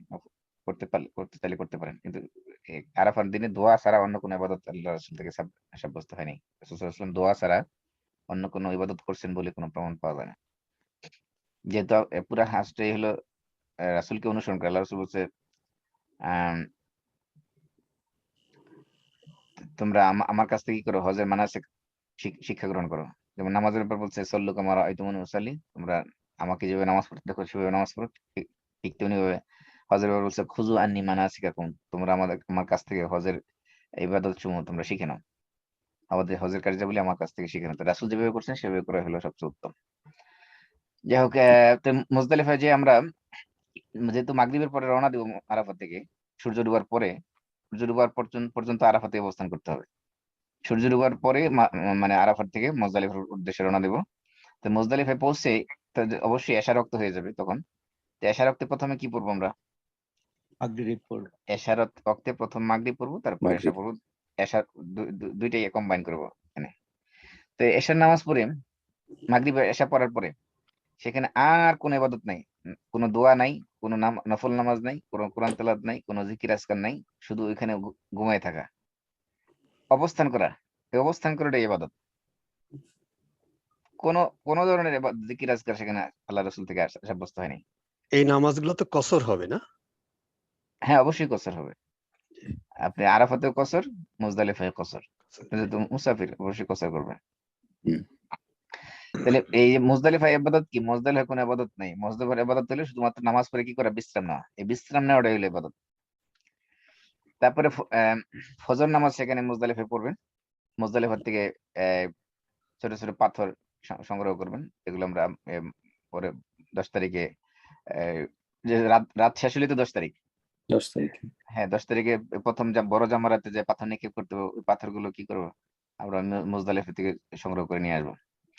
তারপরে 10 তারিখ সকালে যখন সূর্যোদয় হবে, সূর্যোদয় সামান্য আগেই, সূর্য উঠার আগেই কি করবো আমরা? ফজরের পরে সূর্য উদয়ের একটু পূর্বেই তালবিয়া পাঠ করতে করতে মিনার উদ্দেশ্যে রওনা দেবো। 10 তারিখ কিন্তু অলরেডি চলে আসছে। তো 10 তারিখে আমরা প্রথম কাজ কি? 10 তারিখে প্রথম কাজ হলো যে ওই যে মুজদালিফাতে পাথর নিয়ে আসছিলাম 7টা, এটা সূর্য পশ্চিম দিকে হেলে যাওয়ার আগেই কি করতে হবে? পাথরগুলো বড় জামরাতে 7টা পাথর নিক্ষেপ করতে হবে। এটা মাথায় রাখতে হবে। সূর্য পশ্চিম দিকে হেলে যাওয়ার পরে করলে কিন্তু এটা মাকরুহ রক্তে করলেন আপনি। নিয়ম হলো যে সূর্য ওঠার পরে থেকে শুরু করে আপনি সূর্য পশ্চিম আকাশে হেলে যাওয়া, অর্থাৎ দ্বিপ্রহরের আগ মুহূর্তে আপনাকে এটা করতে হবে। প্রথম বড় জামরাতে 7টা পাথর নিক্ষেপ করতে হবে। একটা জিনিস মনে, জোহরের হ্যাঁ আগেই করতে হবে এটা, হ্যাঁ, এই তো? জোহরের আগে। জোরে লাগে। এই জন্য এই যে এই দিনে মিনাতে মানুষ মারা যায় কি কারণে? কারণ ওই যে একটা নির্দিষ্ট সময়ের ভিতরে সমস্ত লক্ষ লক্ষ হাদী সবাইকে এই কাজটা করতে হবে একটা সময়ের ভিতরে। এই কারণে দেখা যায় যে যত ধরনের অ্যাক্সিডেন্ট হয় ওই দিনটাতেই হয়। বড় বড় যে মানুষ পায়ের নিচে চাপা পড়ে মারা যায়, এই কারণেই হয়। যাই হোক, এই কঙ্কর মারা যখন আপনার শেষ হয়ে যাবে, খেয়াল করেন আমরা তালবিয়া শুরু করছি কোন কোন জায়গা থেকে? সে 8 তারিখ থেকে, এহরাম পরার পর থেকে। জি, জি। তালবিয়া কিন্তু কন্টিনিউ চলতে আছে, তালবিয়া লাব্বাইক আল্লাহুম্মা লাব্বাইক চলতেছে। এই যে 10 তারিখে যখন আপনি কি করবেন? কঙ্কর মারা যখন শেষ করে ফেলবেন বড় জামারাতে, তখন কিন্তু আপনার আর এই তালবিয়া নাই। এখন থেকে কি? এখন থেকে ঈদের তাকবীর শুরু হবে। আল্লাহু আকবার, আল্লাহু আকবার, আল্লাহ, লা ইলাহা ইল্লাল্লাহু, আল্লাহু আকবার, আল্লাহ, আল্লাহু আল্লাহু আকবার, আকবার, ওয়ালিল্লাহিল হামদ। আল্লাহ। শয়তানকে যখন, শয়তান বলতে মানে আবার শয়তানি চলে আসতেছে বারবার। শয়তান না, জামরাতে যখন আমরা পাথর নিক্ষেপ করি তখন আমরা কি বলি? আল্লাহু আকবার বলে কি করি? পাথর নিক্ষেপ করি। তার মানে ওই সময় থেকে তাকবীর শুরু হয়ে গেছে। এখন থেকে আর কি নেই? এখন থেকে আর তালবিয়া নেই। জামরাতে যখন পাথর নিক্ষেপ করছেন ওই সময় থেকে তাকবীর শুরু। এরপর যতদিন আপনার হজের কাজ চলবে শুধু তাকবীর, এরপর আর কোনো লাব্বাইক নেই, লাব্বাইকে শেষ। এরপর থেকে তাকবীর, আল্লাহু আকবার, আল্লাহু আকবার, লা ইলাহা ইল্লাল্লাহু, আল্লাহু আকবার, ওয়ালিল্লাহিল হামদ। আল্লাহ। এই তাকবীর চলবে আইয়ামে তাশরিকের একবার শেষ দিন 13 তারিখ আসর পর্যন্ত। 10 তারিখ থেকে শুরু হবে তাকবীর, 13 তারিখের আসর পর্যন্ত কি চলবে? এই তাকবীর কন্টিনিউ চলতেই থাকবে। তারপরে আপনি এই পাথর মারার পরে প্রথম কাজ হলো আপনার কুরবানি করা। যেহেতু কুরবানি আপনি নিজে দিতে পারবেন না, এখানে আপনার কুপন কিনতে হবে কুরবানির। কুপন তো আপনি কিনে নিয়ে আসছে, তারপরে আপনি নিশ্চিত ধরে নেন আপনার কুরবানি হয়ে গেছে। আপনার এটা এনশিওর করার দরকার নেই যে আমারটা জবাই হয়েছে কি হয়েছে না। আপনি যেহেতু একটা কুপন নিয়ে আসছেন, আপনি নিশ্চিত থাকেন আপনার কুরবানি হয়ে গেছে। আর যদি আপনি এনশিওর করতে চান, তাহলে অনেক সময় বাঙালি যারা আছে বিভিন্ন এলাকায় বাসা নিয়ে থাকে, তাদের এলাকায় কুরবানি দেওয়ার সুযোগ আছে। যে কানাডাতে যদিও বাসায় কুরবানি দেওয়ার সিস্টেম নাই, কিন্তু সৌদি আরবে অ্যালাউড। মানুষ ইচ্ছা করলে বাসায় বানিয়ে এনে জবাই করে খেতে পারে। সেজন্য আপনি যদি চান যে কোন আত্মীয়কে দিয়ে তা আপনি জবাই করে এনশিওর হবেন যে আমার মানে কুরবানিটা নিশ্চিত হয়েছে এই মাথা চুল মুন্ডন করার আগেই, সেটা আপনি করতে পারেন। কাউকে টাকা দিয়ে কিনে রাখলেন, বলবেন যে কুরবানির দিন তুমি জবাই করে আমাকে জানাইলে তখন আমি মাথা মুন্ডন করব। তাহলে আপনার কাজের ধারাবাহিকতাটা রক্ষা হলো আরকি। তা সাধারণত যেটা হয় যে হজের সময় টোকেন কিনলে আপনার যে প্রাণীটা আপনি কিনলেন সেটা আদৌ আপনার মাথা মুন্ডন করার আগে জবাই হয়েছে কিনা আপনি তো নিশ্চিত না। এমন হতে পারে যে এটা আপনার মাথা মুন্ডন করা 10 ঘন্টা পরেও হইতে পারে আপনার সেটা কোরবানি করছে, কারণ কোরবানি তো অনেক অনেক পশু, হাজার হাজার পশু, এগুলো সিরিয়াল বাই সিরিয়াল আসতে তো অনেক সময় লাগে। তারপরে মাথা মুন্ডন যখন আপনি করলেন, আগের মতো ওমরাতে সময় যেরকম মাথা মুন্ডন করছেন সেরকম মাথা মুন্ডন করবেন। তারপর আপনি প্রাথমিকভাবে কি হয়ে গেছেন, এই মাথা মুন্ডন করার সাথে সাথে আপনি, এটাকে বলা হয় তাহাল্লুল আউয়াল, মানে ইনিশিয়াল হালাল হয়ে গেছেন। মানে কি এখনো পর্যন্ত আপনার কমপ্লিট হালাল হন নাই। ইনিশিয়াল হালাল বলতে আপনার অন্যান্য সব কাজ করতে পারবেন, শুধুমাত্র স্ত্রী মিলন ছাড়া বাকি সব কাজ কি হয়ে যাবে আপনার জন্য, জায়েজ হয়ে যাবে, মানে তাহাল্লুল আউয়াল হয়ে গেছেন আপনি, মানে প্রাথমিকভাবে হালাল হয়ে গেছেন। তারপরে উম পরের যে কাজটা আমরা পাথর নিক্ষেপ করে আসলাম, তারপরে মাথা চুল মুন্ডন করে ফেললাম। তৃতীয় যে কাজটা ওই দিন 10 তারিখ হলো সবচেয়ে বেশি কাজ, হজের কাজ সবচেয়ে বেশি হলো 10 তারিখে। প্রথম হলো সকালবেলা যে সূর্য ওঠার পরে দুপুরের আগে বড় জামরা পাথর নিক্ষেপ করা, তারপরে কুরবানি করা, তারপরে মাথা মুন্ডন করা, 3টা। 4 নম্বর কাজ কি? 4 নম্বর কাজ হলো তাওয়াফুল ইফাদা বা তাওয়াফুল জিয়ারা, এটা ফরজ। এটা তাওয়াফুল, আপনি সরাসরি মিনা থেকে চলে আসবেন মক্কায়, মক্কায় এসে কি করবেন, আবার আগের মতো উমরা যেরকম তাওয়াফ করছেন সেরকম আবার তাওয়াফ করবেন, এটা হলো ফরজ। তারপরে আপনি তাওয়াফ করার পরে আবার কি করবেন, উমরা উমরা সময় যেরকম তাওয়াফ করার সময় সাই করছেন, এরকম আবার সাফা মারা যায় কি করবেন, সাই করবেন। এই যে তাওয়াফ এবং সাই যখন আপনি করলেন, এখন আপনি কমপ্লিট হালাল হয়ে গেছেন, আপনার হজের কাজ কি হয়ে গেছে কমপ্লিটলি, হজের কাজ থেকে আপনি কমপ্লিটলি হালাল হয়ে গেছেন। এখন আপনার বাকি যে কাজটা সেটা হলো যে বাকি যে আর বাকি সময়টা মিনায় শুধু অবস্থান করা, মিনাতে যায় কি করবেন, শুধু অবস্থান করবেন। বাকি আপনি 2 দিনও থাকতে পারেন, 3 দিনও থাকতে পারেন। তাহলে এই 10 তারিখে কাজ হলো কয়টা? প্রথম হলো জমরায় পাথর নিক্ষেপ করা, মানে সিকোয়েন্সটা মনে রাখবেন, জমরায় পাথর নিক্ষেপ করা। দ্বিতীয় কাজ হলো কি করা, মাথা কুরবানি দেওয়া। তৃতীয় কাজ হলো কুরবানি দেওয়ার পরে মাথা মুন্ডন করা। চতুর্থ কাজ হলো মিনার থেকে চলে আসে মক্কায় এসে কি করতে হবে, তাওয়াফে জিয়ারত বা তাওয়াফে ইফাদা করা, তাওয়াফের সাথে কি করা, সাই করা। এই 5টা কাজ হলো একবারে 10 তারিখে। এবং এদিন সবচেয়ে টাফ হলো এই সময়টাতে, কারণ হলো মিনা থেকে মক্কায় ওইদিন যাতায়াত ব্যবস্থা খুবই মানে ভয়াবহ অবস্থা থাকে, কারণ আপনার বাস তো অ্যাভেলেবল না, পাওয়াই যায় না, ট্যাক্সিও অনেক সময় অ্যাভেলেবল পাওয়া যায় না, আর হাইটে আসতেও অনেক সময় লাগে। সেই জন্য এই দিনেই কাজগুলো করাটা, মানে তাওয়াফ করাটা, কঙ্কর নিক্ষেপ করে হাঁটতে হাঁটতে মানুষ ওই দিনে টায়ার্ড হয়ে যায়, কারণ আগের দিনে আরাফাত থেকে মুজদালিফা আসছে, মুজদালিফা থেকে মিনে আসছে, মিনার থেকে শুধু জার্নির মধ্যে আছে, এই জন্য ওই দিনই এতগুলো কাজ করে আর বেশি টাফ হয়ে যায়। যাই হোক, মাসুম ভাই, হুম, তারপর যারা কি আপনার কি 11 তারিখ করলে হয়? ওই আমাদের সাথে মোয়াল্লেম ছিল, সে তো এটা 11 তারিখ নিয়ে গেছে আমার মনে হয়। আমরা পরে তার কথা শুনি নাই। না না, তাহলে 11 তারিখ করা যাবে না। হ্যাঁ, সে তো মসলা দিয়ে বসে আছে যে 11 তারিখ করলে শুরু করবে। বাংলাদেশের মুআল্লিমরা অনেক সময় আছে নিজেদের কাজ সহজ করার জন্য অনেক সময় উল্টা পাল্টা না, ফতোয়া দেয়। ওই লোক তো মিশরীয় ছিল। যেহেতু তো বললাম মুআল্লিম যারা থাকে তারা অনেক সময় আছে যে তাদের কাজ সহজ করার জন্য, অনেক সময় আছে যে হ্যাঁ, গাইড পরে আমাকে গাইড এক লোক বই করাই দিল যে না, এটা 10 তারিখ তাড়াতাড়ি তাড়াহুড়ো করে আবার 10 তারিখ করে ফেললাম। তাহলে বাকি যে কাজ আমাদের, বাকি কাজ কি, বাকি হলো আমাদের 10 তারিখ আমরা কুরবানি করলাম, চুল কাটলাম, তাওয়াফ জিরাত শেষ করলাম।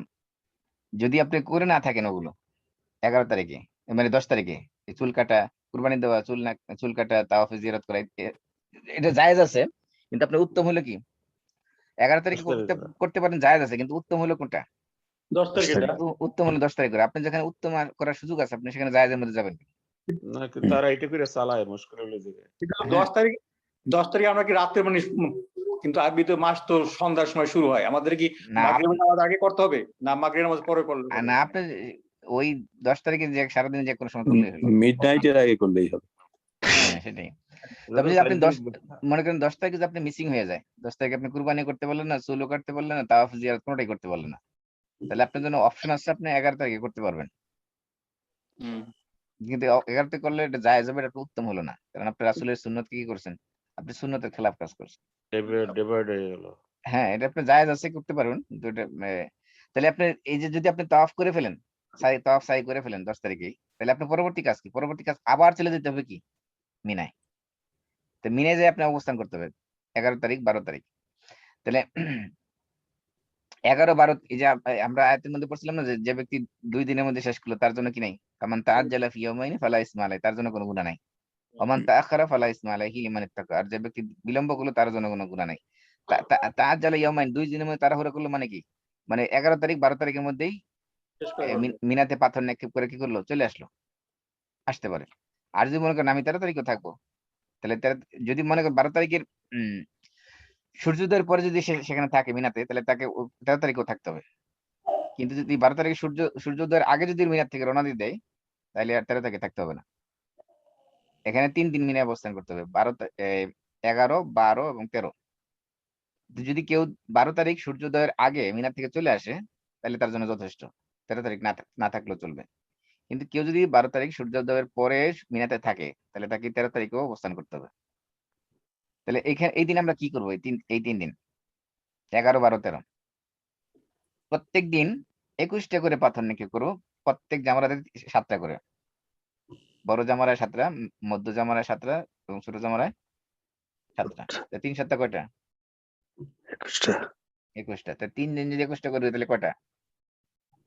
63, 3 21 কত? 63। 63, আর প্রথম দিন করছিলাম বড় জামারায় 7টা, তো কয়টা হলো? 68. 70, 70টা। এই টোটাল 70টা পাথর নিক্ষেপ করতে হবে। হ্যাঁ, আর যদি আপনি 2 দিনে করেন, মানে তাহলে 2 দিনে হলো 21 আর 21 কত? 42। 42, 42 আর আর আগে করছেন 7টা, কত? 49। 49, তাহলে আপনি যদি 2 দিনের মধ্যে মিনাতে অবস্থান করে চলে আসেন, তাহলে আপনি করবেন 49টা। আর 3 দিন থেকে করেন সেখানে পাথর নিক্ষেপ, তাহলে করবেন আপনি 70টা। এই জন্য সাধারণত তৃতীয় দিনে মানুষ পাওয়া যায় না, খুব কম, অল্প কিছু মানুষ থাকে হাতে গোনা। 2 দিন করে অধিকাংশ, বিশেষ করে অধিকাংশ কাফেলার সাথে যায়, তো কাফেলার যারা মুআল্লিম তারা সব টাইনা নিয়ে আসে, আর থাকা দরকার নেই, চলে যাই। তো আপনার যদি সুযোগ থাকে আপনি তৃতীয় দিন সেখানে থেকে আসতে পারেন মিনাতে 13 তারিখ পর্যন্ত।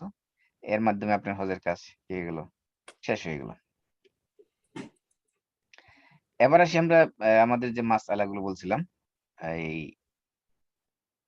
আয়াতের সাথে সম্পৃক্ত।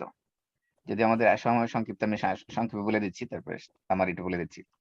প্রথম হলো উমরা ওয়াজিব কিনা, প্রথম প্রশ্ন মাসআলা আমাদের আয়াতের সাথে সম্পৃক্ত। হানাফি এবং শাফি এবং হাম্বলীদের মতে উমরা হলো ওয়াজিব। কারণ হলো মান কানা মাআহু হাদিয়ুন ফালিয়ুহাল্লিল বিহাজ্জাতিন ওয়া উমরাতিন। আল্লাহ রাসূল বলেছেন, যার কাছে হাদিয়া আছে সে যেন হজের এবং উমরার নিয়ত করে। হ্যাঁ, এখান থেকে তারা দলিল নিচ্ছে কি, যে উমরা করা ওয়াজিব। আর হানাফি এবং মালিকি মাযহাবের মতে এবং সাহাবীদের মধ্যে ইবনে মাসউদ এবং জাবির ইবনে আব্দুল্লাহ ওনাদের মতে উমরা করা কি না, ওয়াজিব না, উমরা করা হলো সুন্নাত। তো হাম্বলী মাযহাবের মতে, সৌদি শাইখদের মতে, অধিকাংশের মতে হলো জীবনে একবার উমরা করা কি হজের মতোই ফরজ। কিন্তু যারা বলছে উমরা করা ফরজ না, সুন্নাত, তাদের দলিল কি? তাদের দলিল হলো যে আয়াতের মধ্যে আল্লাহ তাআলা হজ ফরজ করেছেন, সূরা আলে ইমরানের 97 নম্বর আয়াত, সূরা হজ্জের 27 নম্বর আয়াত। সেই সকল আয়াতে আল্লাহ তাআলা কোথাও উমরার কথা বলেন না। আল্লাহ বলছেন ওয়ালিল্লাহি আলান নাসি হিজ্জুল বাইত, সূরা আলে ইমরানের 97 নম্বর আয়াত বলছে ওয়ালিল্লাহি আলান নাসি হিজ্জুল বাইত, মানুষের উপরে আল্লাহর জন্য আবশ্যক হলো কি করা? আল্লাহর ঘরে হজ করা, মানে বাইতুল্লাহতে হজ করা। তারপরে সূরা হজ্জের 27 নম্বর আয়াতে আল্লাহ বলছেন ওয়াআযযিন ফিন নাসি বিল হজ্জ, আপনি কি করুন মানুষের কাছে হজের ঘোষণা দিন। তাহলে এখানে হজের কথা বলা হয়েছে, উমরার কথা কি করে নাই, বলা হয় নাই। উমরা যদি ফরজ হইতো তাহলে আল্লাহ তাআলা কি করতেন, এই আয়াতের মধ্যে হজ এবং উমরা দুইটার কথা বলে দিতেন।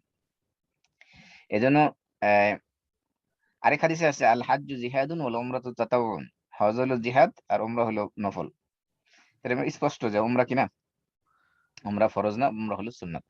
তবে উমরার ফজিলত অনেক বেশি, অনেক বেশি বলতে হজের মতো তো না, উমরার গুরুত্ব অনেক বেশি, কারণ উমরার মাধ্যমে কি হয়, মানুষের গুনাহ মাফ হয়, এবং উমরার মাধ্যমে আল্লাহ তাআলা রিজিকে বরকত দিয়ে দেন।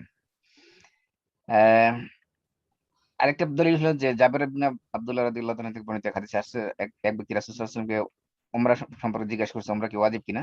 আল্লাহ রাসূল বলছেন যে লা ওয়া ইন তা'তামিরু খায়রুন লাকুম, উমরা ওয়াজিব না, যদি তুমি উমরা করো তাহলে তোমার জন্য কল্যাণকর। এখান থেকে স্পষ্ট বোঝা যায় উমরা কিনা, উমরা করা ফরজ না, উমরা করা ওয়াজিবও না, উমরা হলো কি সুন্নাত। করলে সওয়াব আছে, না করলে কি নেই, গুনাহ নেই। 2 নম্বর মাসআলা হলো আমাদের যে আমরা যে আয়াতগুলো পড়ছিলাম সেটা হলো ইহসার সংক্রান্ত। ইহসান মানে হলো বাধাপ্রাপ্ত হওয়া, হজ করতে যায় রাস্তার মধ্যে কি হওয়া, কোনো বাধা শিকার হওয়া। যেমন রাসূল সাল্লাল্লাহু আলাইহি ওয়াসাল্লাম বিদায় হজ্জের সময়, হুদায়বিয়া সন্ধির সময় কি হয়েছিলেন, হজ করতে যে রওনা দিয়েছেন মদিনা থেকে, কিন্তু মক্কাবাসীরা কি করে নাই, রাসূলকে ঢুকতে দেয় নাই মক্কাতে। তাহলে যেখানে উনি বাধাপ্রাপ্ত হয়েছেন সেখানে কি করেছেন, কুরবানির জন্য জন্তু যেগুলো নিয়ে গেছেন সেগুলো ওইখানে জবাই করে ফেলেছেন। এই জন্য এই যে ইহসার কিসের দ্বারা সাব্যস্ত হবে? এটা কি শত্রু দ্বারা বাধাপ্রাপ্ত হলে ইহসার হবে, নাকি অন্য কোনো কারণে বাধাপ্রাপ্ত হলে সেটাও ইহসার হবে? এটা নিয়ে স্কলারদের মধ্যে ডিবেট আছে। মেজরিটি স্কলার বলছে যে ইমাম মালিক, ইমাম শাফি, ইমাম আহমদ, ওনারা বলছেন যে যেহেতু এই আয়াতটা নাজিল হয়েছে হুদাইবিয়া সন্ধি সংক্রান্ত ব্যাপারে, এবং রাসূল সাল্লাল্লাহু আলাইহি সাল্লামকে ওনার শত্রুরা বাধা দিয়েছে, অর্থাৎ মক্কার কাফের মুশরিকরা বাধা দিয়েছিল। সেই কারণে ইহসার শুধুমাত্র শত্রুদের পক্ষ থেকে বাধাপ্রাপ্ত হলে সেটাকে ইহসার বলা হবে।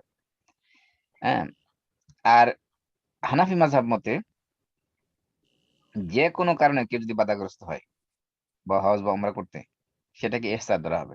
সেটা হতে পারে শত্রু, সেটা হতে পারে অসুস্থতা, সেটা হতে পারে কোনো ভয়, সেটা মনে করেন যে আপনি একজনকে একজনের সাথে শত্রুতা আছে, আপনি রাস্তায় পেলে সে আপনাকে মেরে ফেলবে, এরকম ভয় হতে পারে। অথবা মনে করেন আপনার টাকা পয়সা যা ছিল সব হারাই গেছে, খরচ, এখন আপনি বাধাপ্রাপ্ত হয়েছেন, এখন সামনে যাওয়ার মতো খরচ আপনার নাই, আপনার তো বিনা পয়সা কেউ নিয়ে যাবে না। অথবা মনে করেন আপনার যে বাহনে চলে যাচ্ছেন, গাড়ি গাড়ি নষ্ট হয়ে গেছে, আপনার পৌঁছা সম্ভব হচ্ছে না। অথবা মনে করেন আপনার এই মানে কোনো মহিলা তার মহরম সাথে নিয়ে হজে গেছে, কিন্তু মহরম মারা গেছে, এখন সে একা তো যাইতে পারবে না রাস্তা। এই অবস্থায় যে কোনো কারণে যদি বাধাপ্রাপ্ত হয়, সেটাকে হইলো ইহসার ধরা হবে, সেটাই বাধা হিসেবে ধরা হবে, কাউন্ট হবে। এটা হলো হানাফি মাযহাবের বক্তব্য। এবং সমসাময়িক স্কলার যারা, তারা এই হানাফি মাযহাবের বক্তব্যকে নিয়েছেন, কারণ সহজ করার জন্য, ইসলাম হলো সহজ ধর্ম। এই জন্য বলেছেন যে যে কোনো কারণে বাধাপ্রাপ্ত হলেই তাকে ইহসার হিসেবে ধরা হবে, অর্থাৎ সে বাধাগ্রস্ত প্রাপ্ত হিসেবে ধরা হবে, এবং সে যেখানে বাধাপ্রাপ্ত হবে সেখান থেকে সে হালাল হয়ে যাবে। তার যদি এই জন্য নিয়ম হলো যে আপনি যখন হজ বা উমরার ইহরাম করবেন, ইহরামের সময় কন্ডিশনাল ইহরাম করেন। কন্ডিশনাল ইহরামটা কি বলছিলাম? আর বলবো আল্লাহুম্মা লাব্বাইকা উমরা ইন হাবাসানি হাবিস ফামাহিল্লি মিন হাইসু হাবাসতানি।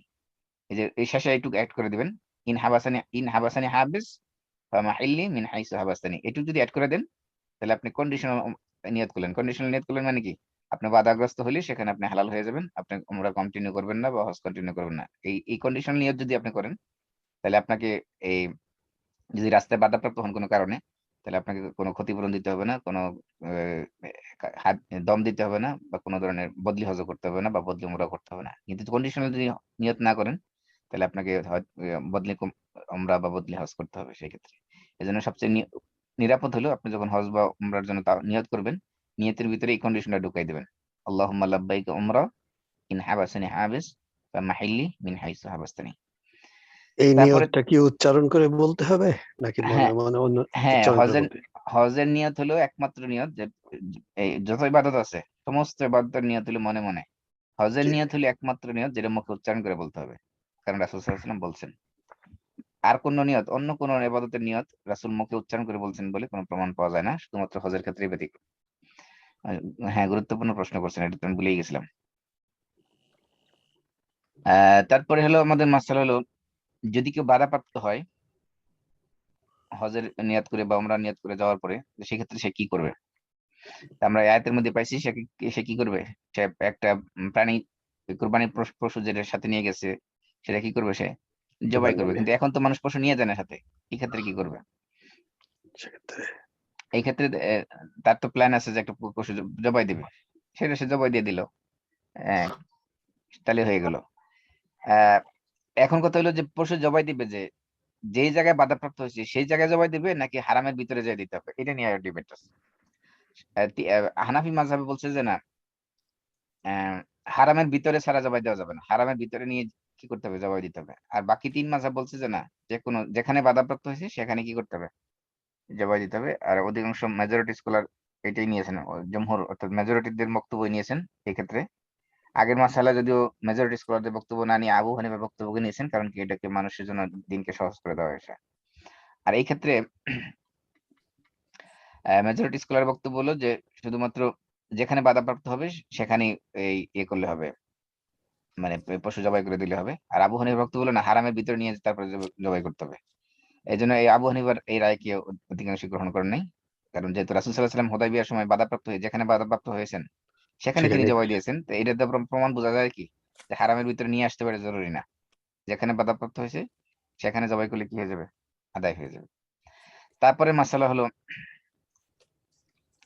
যদি কেউ মানে তামাত্তু হজ করে সেই ক্ষেত্রে যদি কুরবানি দেওয়ার মতো কোনো পশু না পায় তাহলে সে কি করবে? আয়াতের মধ্যে বলা হয়েছে সিয়ামু সালাসাতা আইয়ামিন ফিল হাজ্জ ওয়া সাবাতিন ইযা রাজাতুম। 3 দিন রোজা রাখবে হজের মধ্যে আর 7 দিন রাখবে কোথায়? ফিরে যাওয়ার পরে। অর্থাৎ যদি তামাত্তু হজ করলে একটা পশু কুরবানি দিতে হবে, জবাই দিতে হবে। তো এই পশু জবাই দেওয়ার মতো যদি তার সামর্থ্য না থাকে বা পশু অ্যাভেলেবল না থাকে সেক্ষেত্রে কি করবে?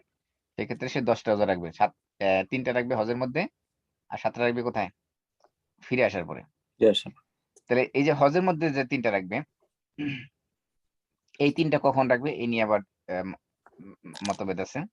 আবু হানিফার মতে হলো যে উমরার এহরাম এবং হজের এহরাম এই এই দুইটার মধ্যে সীমাবদ্ধ থাকবে, এর মধ্যে রাখতে হবে। অর্থাৎ আপনি যেদিন থেকে উমরার এহরাম বাঁধছেন সেদিন থেকে শুরু করে হজ শেষ করার আগে হজের 10 তারিখের জিলহজের 10 তারিখ আগ পর্যন্ত যে কোনো সময় আপনি 3টা হজ রাখলেই হলো। কারণ আপনি তো জানতেছেন আপনার কাছে কুরবানি দেওয়ার মতো সামর্থ্য নাই। আর শাফি মাযহাবের বক্তব্য হলো না, হজের ইহরাম যখন বাঁধবে তারপরে কি করতে হবে?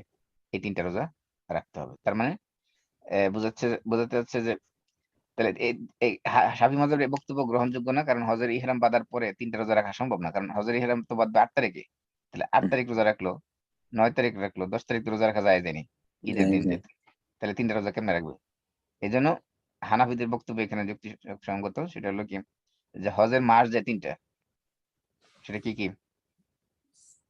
জিলকদ, জিলকদ, জিলহজ, এর আগে কি জিলকদের শাওয়াল। কি শাওয়াল, শাওয়াল, শাওয়াল, জিলকদ, জিলহজ। জিলহজ, জিলহজের আবার পুরা মাস না, জিলহজের প্রথম 10 দিন। প্রথম এই 10 সময়ের দিন। এই সময়ের ভিতরে কি করলে এই এই 3টা রোজা রাখলে কি হয়ে যাবে? আদায় হয়ে যাবে। বাকি যে 7টা যে ফিরে এসে রাখতে হবে, ফিরে আসে বলতে কি কোথায় থেকে ফিরে আসে? পুরো দেশে ফিরে আসতে হবে? এটা নিয়ে আবার ডিবেট আছে। শাফি মাযহাবের বক্তব্য হলো না, পুরা দেশে ফিরে আসে, দেশে এসে কি করতে হবে? 7টা রাখতে হবে। আর ইমাম আহমদ ইবনে হাম্বল বলছে যে না, দেশেই চলে যেতে হবে জরুরি না। কেউ যদি সফর করার সময় রাস্তার মধ্যে রোজা রাখে, মনে করেন 3 দিন লম্বা সফর আছে, রাস্তার মধ্যে সে রোজা রাখে, তাহলে তার জন্য এটা আদায় হয়ে যাবে, দেশে ফিরে যাওয়া জরুরি না। আর আবু হানিফার মতে এখানে আবু হানিফা এবং মালিকের মতে যে হজের কাজ থেকে সমাপ্ত করে ফেললেই সে তার এখন বাকি 7 রোজা রাখা সে শুরু করতে পারবে। হজের কাজ যেদিন থেকে শেষ সেদিন থেকে কি এখানে বলতে এই যে তোমরা যখন ফিরে যাবে বলতে এখানে ফিরে যাওয়ার অর্থ নিয়ে হলো মূল সমস্যা। কেউ বলছে ফিরে যাবে মানে দেশে ফিরে যাবে, আর কেউ বলছে ফিরে যাবে মানে কি হজ থেকে ফিরে যাবে। হ্যাঁ, যারা বলছে যে হজ থেকে ফিরে যাবে তারা বলতেছে যে হজের কাজ শেষ হয়ে গেলে কি করতে পারবে? এই 7 রোজা রাখা শুরু করতে পারবে।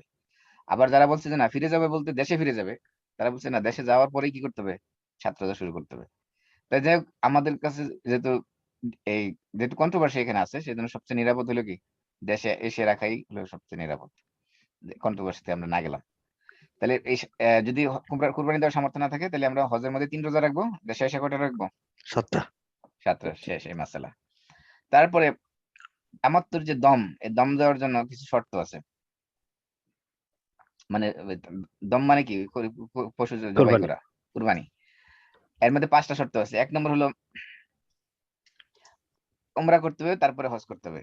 কেউ যদি আগে হজ করে পরে উমরা করে তাহলে সেটা তামাত্তু হিসেবে ধর্তব্য হবে না। কারণ তামাত্তু হজ হলো কি একটা সিকোয়েন্স আছে, প্রথমে উমরা তারপরে কি? তারপরে হজ। তারপর হজ। কিন্তু কেউ যদি আগে উমরা করলো তারপরে হজ করলো, সরি আগে হজ করলো তারপরে উমরা করলো, তাহলে কি হলো? তামাত্তু হলো? না। তামাত্তু হলো না, মানে সেটা রিভার্স করে ফেলছে। এজন্য তামাত্তুর কুরবানি দেওয়ার শর্ত হলো যে সিকোয়েন্স রক্ষা করতে হবে, প্রথমে উমরা করতে হবে তারপরে হজ করতে হবে, এটা হলো প্রথম শর্ত। 2 নম্বর শর্ত হলো, কন্ডিশন হলো হজের যে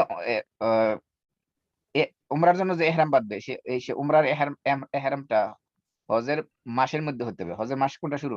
শাওয়াল, যুলকাদ, শাওয়াল, জিলকদ। যুলহিজ্জা। এই যে শাওয়াল থেকে শুরু। তো শাওয়ালের আগে যদি কেউ উমরা করে সেটাকে যদি নিয়ে হজের সাথে মিলাইতে চায় তাহলে হবে? না। না। না, হবে না, কারণ যেহেতু হজের মাস শুরু হওয়ার আগে সে কি করছে? উমরা করছে। এই উমরা নিয়ে হজের সাথে মিলাইলে হবে না। তাহলে দ্বিতীয় কন্ডিশন হলো যে উমরার জন্য যে এহরাম করবে সেই এহরামটা হজের মাসে হতে হবে, এটা হলো 2 নম্বর কন্ডিশন। 3 নম্বর কন্ডিশন হলো যে ওই বছরে হজ করতে হবে। যেই বছর উমরা করেছে ওই বছরে কি করতে হবে? হজ করতে হবে। হজ করতে হবে। 1 বছর উমরা করছেন, আরেক বছর হজ করছেন। মনে করেন এই বছর আপনার হজের মৌসুমে কি করছেন? মনে করেন শাওয়াল মাসে উমরা করছেন, হজের মাসের মধ্যেই করছেন, কিন্তু এই বছর হজ আর করলেন না, পরের বছর যাই হজ করলেন, তাহলে আগের বছরের ওমরা এই বছর হজ মিলাইলে হবে? না তামাত্তু হবে? হবে না। কারণ তামাত্তু হইতে গেলে দুইটা কম্বিনেশন একসাথে করতে হবে, একই বছরে করতে হবে। তাহলে 3 নম্বর শর্ত হলো একই বছর হইতে হবে। 4 নম্বর শর্ত হলো মক্কাবাসী যারা, তারা তামাত্তু করতে পারবে না। তামাত্তু করবে কারা? মক্কার লোক। বাইরের লোকজন। তাহলে মক্কার বাইরে হইতে হবে, এটা 4 নম্বর। 5 নম্বর হলো যে এহরাম যেটা বাঁধবে হজের জন্য সেটা মক্কা থেকে হতে হবে। যদি মিকাতে যায় আবার, হ্যাঁ, মনে করেন যে এহরাম ওমরা করার পরে সে আবার ব্যাক চলে গেল মিকাতে, মিকাত থেকে আবার এসে কি করলো? হজ করলো। এই ক্ষেত্রে তাকে কি করতে হবে না? দম দিতে হবে না। তাহলে এই 5টা কন্ডিশন যদি একত্রে পাওয়া যায় তাহলে তাকে কি করতে হবে? তামাত্তু হজকারী যায় তাকে কুরবানি করতে হবে। এই হলো 5টা কন্ডিশন। এগুলো যদি একসাথে মিট হয় তাহলে শুধুমাত্র তামাত্তু হজের জন্য কুরবানি দেওয়া আবশ্যক হবে, অন্যথায় তার জন্য কুরবানি দেওয়া কিনা আবশ্যক না। আচ্ছা, তারপরে এই যে হাদিরুল মসজিদুল হারাম, মসজিদুল হারামে যারা উপস্থিত নাই এরা কারা? এরা আবু হানিফা মতে হলো আহলে হারাম। আহলে হারাম ওই যে বাউন্ডারি কালকে দেখাছিলাম না গত সপ্তাহে, যে রেড কালার দেওয়া জি। চতুর্দিকে বাউন্ডারি দেখেছেন, এই বাউন্ডারির ভিতরে যারা, তারা হলো আহলে হারাম, হারাম অধিবাসী। আর মালিক, শাফি এবং আহমদের মতে আহ তাদের মতে মক্কাবাসী যারা, তারাও তামাত্তু করতে পারবে, তবে তাদের জন্য কি নাই, তাদের জন্য কোনো দম দিতে হবে, মানে দম দিতে হবে না, কোনো পশু জবাই দিতে হবে না, রোজাও রাখতে হবে না। তার মানে আবু হানিফার মতে যেহেতু আল্লাহ তাআলা এখানে বলছেন যে এই দম দেওয়ার বিষয়টা, অর্থাৎ তামাত্তু হজের যে বিষয়টা, এটা আল্লাহ তাআলা বলছে লিমান লাম ইয়াকুন আহলু হাদিরুল মসজিদুল হারাম, যারা মসজিদে হারামের অধিবাসী নয়, উপস্থিত নয়, তাদের জন্য আয়াতে স্পষ্ট বলে দেওয়া হয়েছে। এজন্য আবু হানিফা বলছে যে কি, যারা আহলে হারাম, হারামের বাউন্ডারির ভিতরে যারা থাকবে তাদের জন্য কি নাই, তাদের জন্য কোনো তামাত্তু হজ নাই, তারা শুধু কি করবে? ইফরাদ হজ করবে। আর মালিক এবং বাকি 3 ইমাম বলতেছে না, মক্কাবাসী যারা, তারা যদি তামাত্তু হজ করতে চায় তাহলে তারা করতে পারবে, তবে তাদের জন্য কি নাই, তাদের জন্য কোনো কুরবানিও নাই, তাদের জন্য কোনো এই যে কুরবানির পরিবর্তে যে 10টা রোজা, রোজাও নাই, কোনোটাই তাদের করতে হবে না। তারপরে মাসালা আমরা আশুরুল হজ, হজের মাস কয়টা? হজের মাস কয়টা আমরা জেনে গেলাম, শাওয়াল, জুলকাদ এবং জুলহিজ্জা। এখানে জুলহজ মাস পুরোটা কিনা এই নিয়ে আবার ডিবেট আছে। ইমাম মালিকের মতে জুলহজ মাস পুরোটাই হজের মাস, আর ইমাম মালিক ছাড়া বাকিদের মতে শাওয়াল, জুলকাদ এবং জিলহজ মাসের প্রথম 10 দিন হলো কি হজের মাস। সংক্ষেপে বলে দিলাম। তারপরে হলো হজের মাসের আগে যদি কেউ হজের জন্য হেরাম করতে চায়, মনে করেন শাওয়াল মাসের আগে যদি কেউ হজের জন্য হেরাম করতে চায়, সেই ক্ষেত্রে তার হেরাম করা জায়েজ আছে কিনা? মনে করেন যে আপনি শাওয়াল মাসের আগের মাসে কি করলেন, আপনি হজের জন্য হেরাম করে ফেললেন, তাহলে আপনি ওই বছর হজ করলে, তামাত্তু হজ করলে সেটা হবে কিনা? স্বাভাবিক নিয়ম হলো যে হজের মাসেই কি করবে, হজের হেরাম করবে, এটাই স্বাভাবিক নিয়ম। কিন্তু ইমাম শাফি বলছেন যে কেউ যদি হজের মাসের আগে হেরাম করে তাহলে তারা ওটা হজের জন্য জায়েজ হবে না, শুধুমাত্র উমরা হবে, এটা হজ হিসেবে কাউন্ট হবে না। সে উমরা করছে, শুধু উমরা আদায় হবে, হজ হবে না। আর ইমাম আহমদ ইবনে হাম্বল বলছেন যে হজের মাসে শুরু হওয়ার আগে যদি কেউ উমরার জন্য হেরাম বাঁধে তাহলে তার হজ হবে, মানে মানে তামাত্তু হজ হবে, কিন্তু এটা মাকরু হবে। আবু হানিফা এবং ইমাম মালিকের মতে যে পুরা বছরে, সারা বছরে যে কোনো সময় আপনি কি করতে পারবেন, যে কোনো সময় আপনি হজ এবং উমরার নিয়ত করতে পারবেন, যে কোনো সময় আপনি এই এহরাম বাঁধতে পারবেন, কোনো সমস্যা নেই। মনে করেন আপনি সৌদি আরবে গেলেন, 6 মাস আগে চলে গেলেন, আপনি যাওয়ার সময় উমরা নিয়ত করে ঢুকলেন, তারপরে 6 মাস থাকলেন, 6 মাস থেকে কি করলেন, তারপরে হজ করে চলে আসলেন। এটা ওনাদের দলিল কি? জায়েজে, জায়েজের দলিল হলো সূরা বাকারা 189 নম্বর আয়াত। আল্লাহ বলছেন ইয়াসআলুনাকা আনিল আহিল্লা, তারা আপনাকে নতুন চাঁদ সম্পর্কে জিজ্ঞাসা করে, কুল হিয়া মাওয়াকিতু লিন-নাসি ওয়াল হজ, তাদেরকে বলে দিন সেটা হলো কি হজের, মানুষের জন্য এবং হজের জন্য এটা কি সময় নির্ধারণকারী। নতুন চাঁদ যেহেতু কি করে মানুষের হজের সময় নির্ধারণ করে, তার মানে নতুন চাঁদ তো প্রতি মাসেই হয়, ঠিক কিনা? এটা তারা দলিল দিচ্ছেন যে পুরো বছরে যে কোনো সময় কি করা যাবে, নিয়ত করলে আদায় হয়ে যাবে। আমাদের তারপর ইহরাম অবস্থায় নিষিদ্ধ জিনিস তো এগুলো চলে গেছে, সেগুলো আর রিপিট করার দরকার নেই। তারপরে আরাফাতে অবস্থান করা হলো, এটা মানে হজের সবচেয়ে গুরুত্বপূর্ণ রকম। আরাফাতে যদি এই 9 তারিখে সূর্যাস্তের আগে একটা শুধুমাত্র আরাফার উপর দিয়ে যদি অ্যাম্বুলেন্স নিয়ে চলেও যায়, তারপরে সেটা আদায় হয়ে যাবে, ওকুফ আরাফা হিসেবে কাউন্ট হবে। আরাফায় যদি কেউ অবস্থান না করে তার হজই আদায় হবে না। এই ছিল হজ সংক্রান্ত সংক্ষিপ্ত আলোচনা। আপনার যদি কারো কোনো প্রশ্ন থাকে করতে পারেন, অথবা আগামী ক্লাসে যদি কোনো প্রশ্ন থাকে জমা করে রাখতে পারেন। আগামী সপ্তাহে ইনশাল্লাহ ইমাম করা সাহেব শুরু 2-3টা প্রশ্ন, আপনি হ্যাঁ কি বলেন। আমাকে শুনতে পারেন? হ্যাঁ হ্যাঁ শুনতে পাচ্ছি, বলেন। মাকামে ইব্রাহিম কি স্থায়ী না ওটা মুভ করা যায়? না, মাকাম ইব্রাহিম স্থায়ী, মুভ করার কোনো ঠিক আছে, ঠিক আছে। এরপরে ভাইজান বলেছেন যে আরাফাতে নামাজ হইল কসর। হুম ওখানে ইমাম সাহেব তো 4 রাকাত পড়তেছে জোহরের নামাজ, আমরা না যারা না যাবো তারা তো ইমাম সাহেবের সঙ্গে 4 রাকাত নামাজ পড়বো। না, আরাফাতে আপনি যদি ইমামের সাথে পড়েন তাহলে অবশ্যই আপনি 4 রাকাতই পড়বেন, আপনার কসর করার সুযোগ নাই। কিন্তু আপনি যদি একা পড়েন, জামাতের সাথে যদি পড়তে না পারেন, মনে করেন যারা মসজিদের কাছাকাছি থাকবে তারা তো জামাতে পড়বে, যাদের কাছে মসজিদের আওয়াজই যাবে না, মাইকই যাবে না, যাদের পর্যন্ত তারা না জামাতে না, পড়বে কিভাবে? ওই টেন্ট গুলাতে আমার একবার সুযোগ হয়েছে যাওয়ার। টেন্ট গুলাতে হুম তো দলে দলে লোক যায়, সে বলে যে 6 নম্বর টেন্টে এই গ্রুপ ইউজুয়ালি 100 লোক, 50 থেকে 100 লোক এক একটা টেন্টে থাকে। হুম যেবার আমি গেছিলাম, এটা 2005 হবে হয়তোবা, তখন দেখি একজন আমাদেরই দলের সাব মোয়াল্লেম অ্যারাবিয়ান, উনি 4 রাকাত পড়লেন, আর আমি তো কিছুই জানি না, ওনার সঙ্গে আমরা মুক্তাদি হিসেবে 4 রাকাত করে পড়লাম। না, আপনি কসর করে রাসূলের সুন্নাত। কসর আর করা সুন্নাত। কিন্তু মানে আপনি যদি মানে কোনো মসজিদের আমিরা যদি আপনার ওই ইমামের পিছনে যদি পড়েন, তাহলে ইমাম তো সেখানে মক্কার লোকাল, না, উনি ওই তো যে কসর। গ্রুপ আমি বলছি, হুম মসজিদে পৌঁছানো স্টাফ জব, বহু দূর এবং বহু লোক ঠেলে দিতে হয়। ওই যে হুম ক্যাম্প গুলো বা টেন্ট না, গুলা হয়, ক্যাম্প যেগুলো আছে, তাবু যেগুলো আছে, বিভিন্ন ইয়ার দেশের জন্য আলাদা আলাদা তাবু আছে, বা তাবু নাম্বারিং করা আছে, ওগুলোতে যখন আপনি থাকবেন সেখানে আপনি কসরই পড়বেন, সেখানে কসর পড়া। কিন্তু ওখানে তো দেখি জামাতের সঙ্গে, যেবার আমি ছিলাম জামাতের সঙ্গে নামাজ এগুলো হয় এবং মানুষের অজ্ঞতা, এগুলো ইসলাম সম্পর্কে অজ্ঞতা। অজ্ঞতা। Right, right. মানুষ মনে করে কি আরাফার মধ্যে অত্যন্ত ফজিলতের জায়গায় এখানে নামাজ কম করে পড়বো, কারণ বেশি বেশি বেশি বেশি পড়লে বেশি করি। বেশি সওয়াব হবে।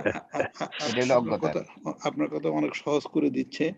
তারপরে হুম মুজদালিফায় আপনি যা বললেন, ওখানেও কসর, তার মানে মাগরিবে 3 রাকাত, এর সাথে 2 রাকাত নামাজ পড়লে শেষ।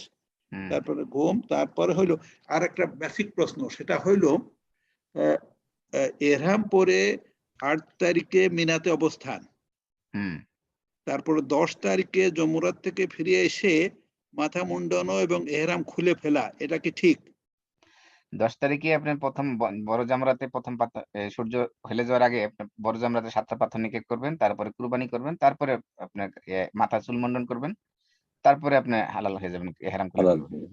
ওকে, তো পরের দুই দিন আমি ইউজুয়াল হ্যাঁ, ড্রেসে। আপনি নরমাল ড্রেসে থাকতে পারবেন। নরমাল ড্রেসে এরপর জুমরাতে। ফাইনাল প্রশ্ন হচ্ছে আপনার মিনা এবং আজিজিয়া, হুম ওই নিকটেই, মিনার নিকটে একটা বেশ বসতি গড়ে উঠেছে, সেখানে বড় বড় অ্যাপার্টমেন্ট আছে।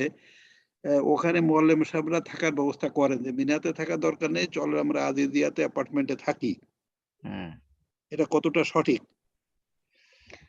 প্রথম কথা হলো যে হজ তো এটা আপনার কোনো এন্টারটেনমেন্টের ট্যুর না, তাই না? হুম। এখানে আপনার সবচেয়ে উত্তম হতে পারতো যে রাসূল সাল্লাল্লাহু আলাইহি ওয়াসাল্লাম যেরকম হাইটে হেঁটে করছেন বা বাহনে চড়ে করছেন, আমরা যদি সেরকম করতে পারতাম তাহলে আমাদের জন্য এটা উত্তম হতো। আমরা তো বাসে উঠে যাই, কোথায় যাচ্ছি কি করতেছি আসলে অনেক সময় টেরই পাই না। রাইট। এজন্য হ্যাঁ, আমি যে প্রথমবার যখন করছি পুরা ফিজিক্যালি হাইটে হেঁটে যাই করছি, একদম মিনার থেকে আরাফা পর্যন্ত হাইটে গেছি, পায়ে হেঁটে গেছি। আরাফা থেকে মুজদালিফা পায়ে হেঁটে আসছি। আর আমাদের একটা গ্রুপ ছিল ইয়াং, সবাই ইউনিভার্সিটি স্টুডেন্ট, সবাইকে নিয়ে একসাথে আমরা হাইটে গেছি, একটু জজবা ছিল আর কি বেশি। তো ওই সময় আপনি ফিজিক্যালি হাঁটলে তখন একটু ফিল করা যায়, যে অনুভব করা যায় যে হজের যে কষ্টটা এবং হজের যে ইবাদতের যে মজাটা, এটা ওই সময় অনুভব করা যায়। কারণ আপনি যখন শরীর দুর্বল থাকবে, তখন আপনি আল্লাহর কাছে কান্নাকাটি করলে, ধর্ণা দিলে সেখানে একটা আবেগ চলে আসে অটোমেটিক। আপনি যদি শরীর তাজা থাকে, তরতাজা থাকে, নাদুস নুদুস, আপনি ঘুমের থেকে উঠে গেলেন, আরাফাতে যে 5 মিনিট 10 মিনিট থেকে আবার চলে আসলেন, তাহলে তো আপনার সেই যে মনের যে কাকুতি মিনতিটা সেটা আসবে না আপনার কাছে, সেই ফিলিংসটা আসবে না। তো যাই হোক আপনার জায়েজ আছে, ওইটাও জায়েজ আছে। আপনি এমনকি সৌদি বাদশাহ রাজ পরিবার যারা, তাদের জন্য বিশাল 5 স্টার হোটেল তৈরি করে রাখা হয়েছে মিনার পাশেই, তারা সেখানে যাইয়া হজ করতেছে, সেগুলো জায়েজ আছে। তো জায়েজ একটা একটু উত্তম। জি, ওকে তাঁবুতে থাকা হইলে উত্তম, হোটেল থাকার চেয়ে। আপনাকে অনেক ধন্যবাদ, ধন্যবাদ। ভালো থাকেন, আল্লাহ ভালো রাখুন। ওকে, জাযাকুমুল্লাহ। আসসালামু আলাইকুম আমরা ওয়া কিছু রাহমাতুল্লাহ। প্রশ্ন মাসুম ভাই নেক্সট ক্লাসের জন্য রাখি, নাহলে হ্যাঁ, আজকে হয়তো আপনারা জমা করে রাখেন, ইনশাআল্লাহ আগামী ক্লাসে ওকে, ক্লাস শুরু করে আগেই প্রশ্ন উত্তর দেওয়া হবে ইনশাআল্লাহ। জি ইনশাআল্লাহ। আসসালামু আলাইকুম ওয়া রাহমাতুল্লাহ। ওয়ালাইকুম আসসালাম ওয়া আমরা সবাই কাফারাতুল মাজলিস পড়ি। সুবহানাকাল্লাহুম্মা ওয়া বিহামদিক, আশহাদু আল লা ইলাহা লা ইল্লা ইলাহা আনতা, ইল্লা আস্তাগফিরুকা ওয়া আতুবু ইলাইক। রাহমাতুল্লাহি আসসালামু আলাইকুম ওয়া রাহমাতুল্লাহি ওয়া বারাকাতুহু। ওয়া বারাকাতুহু। ওয়ালাইকুম আসসালাম ওয়া রাহমাতুল্লাহি ওয়া বারাকাতুহু।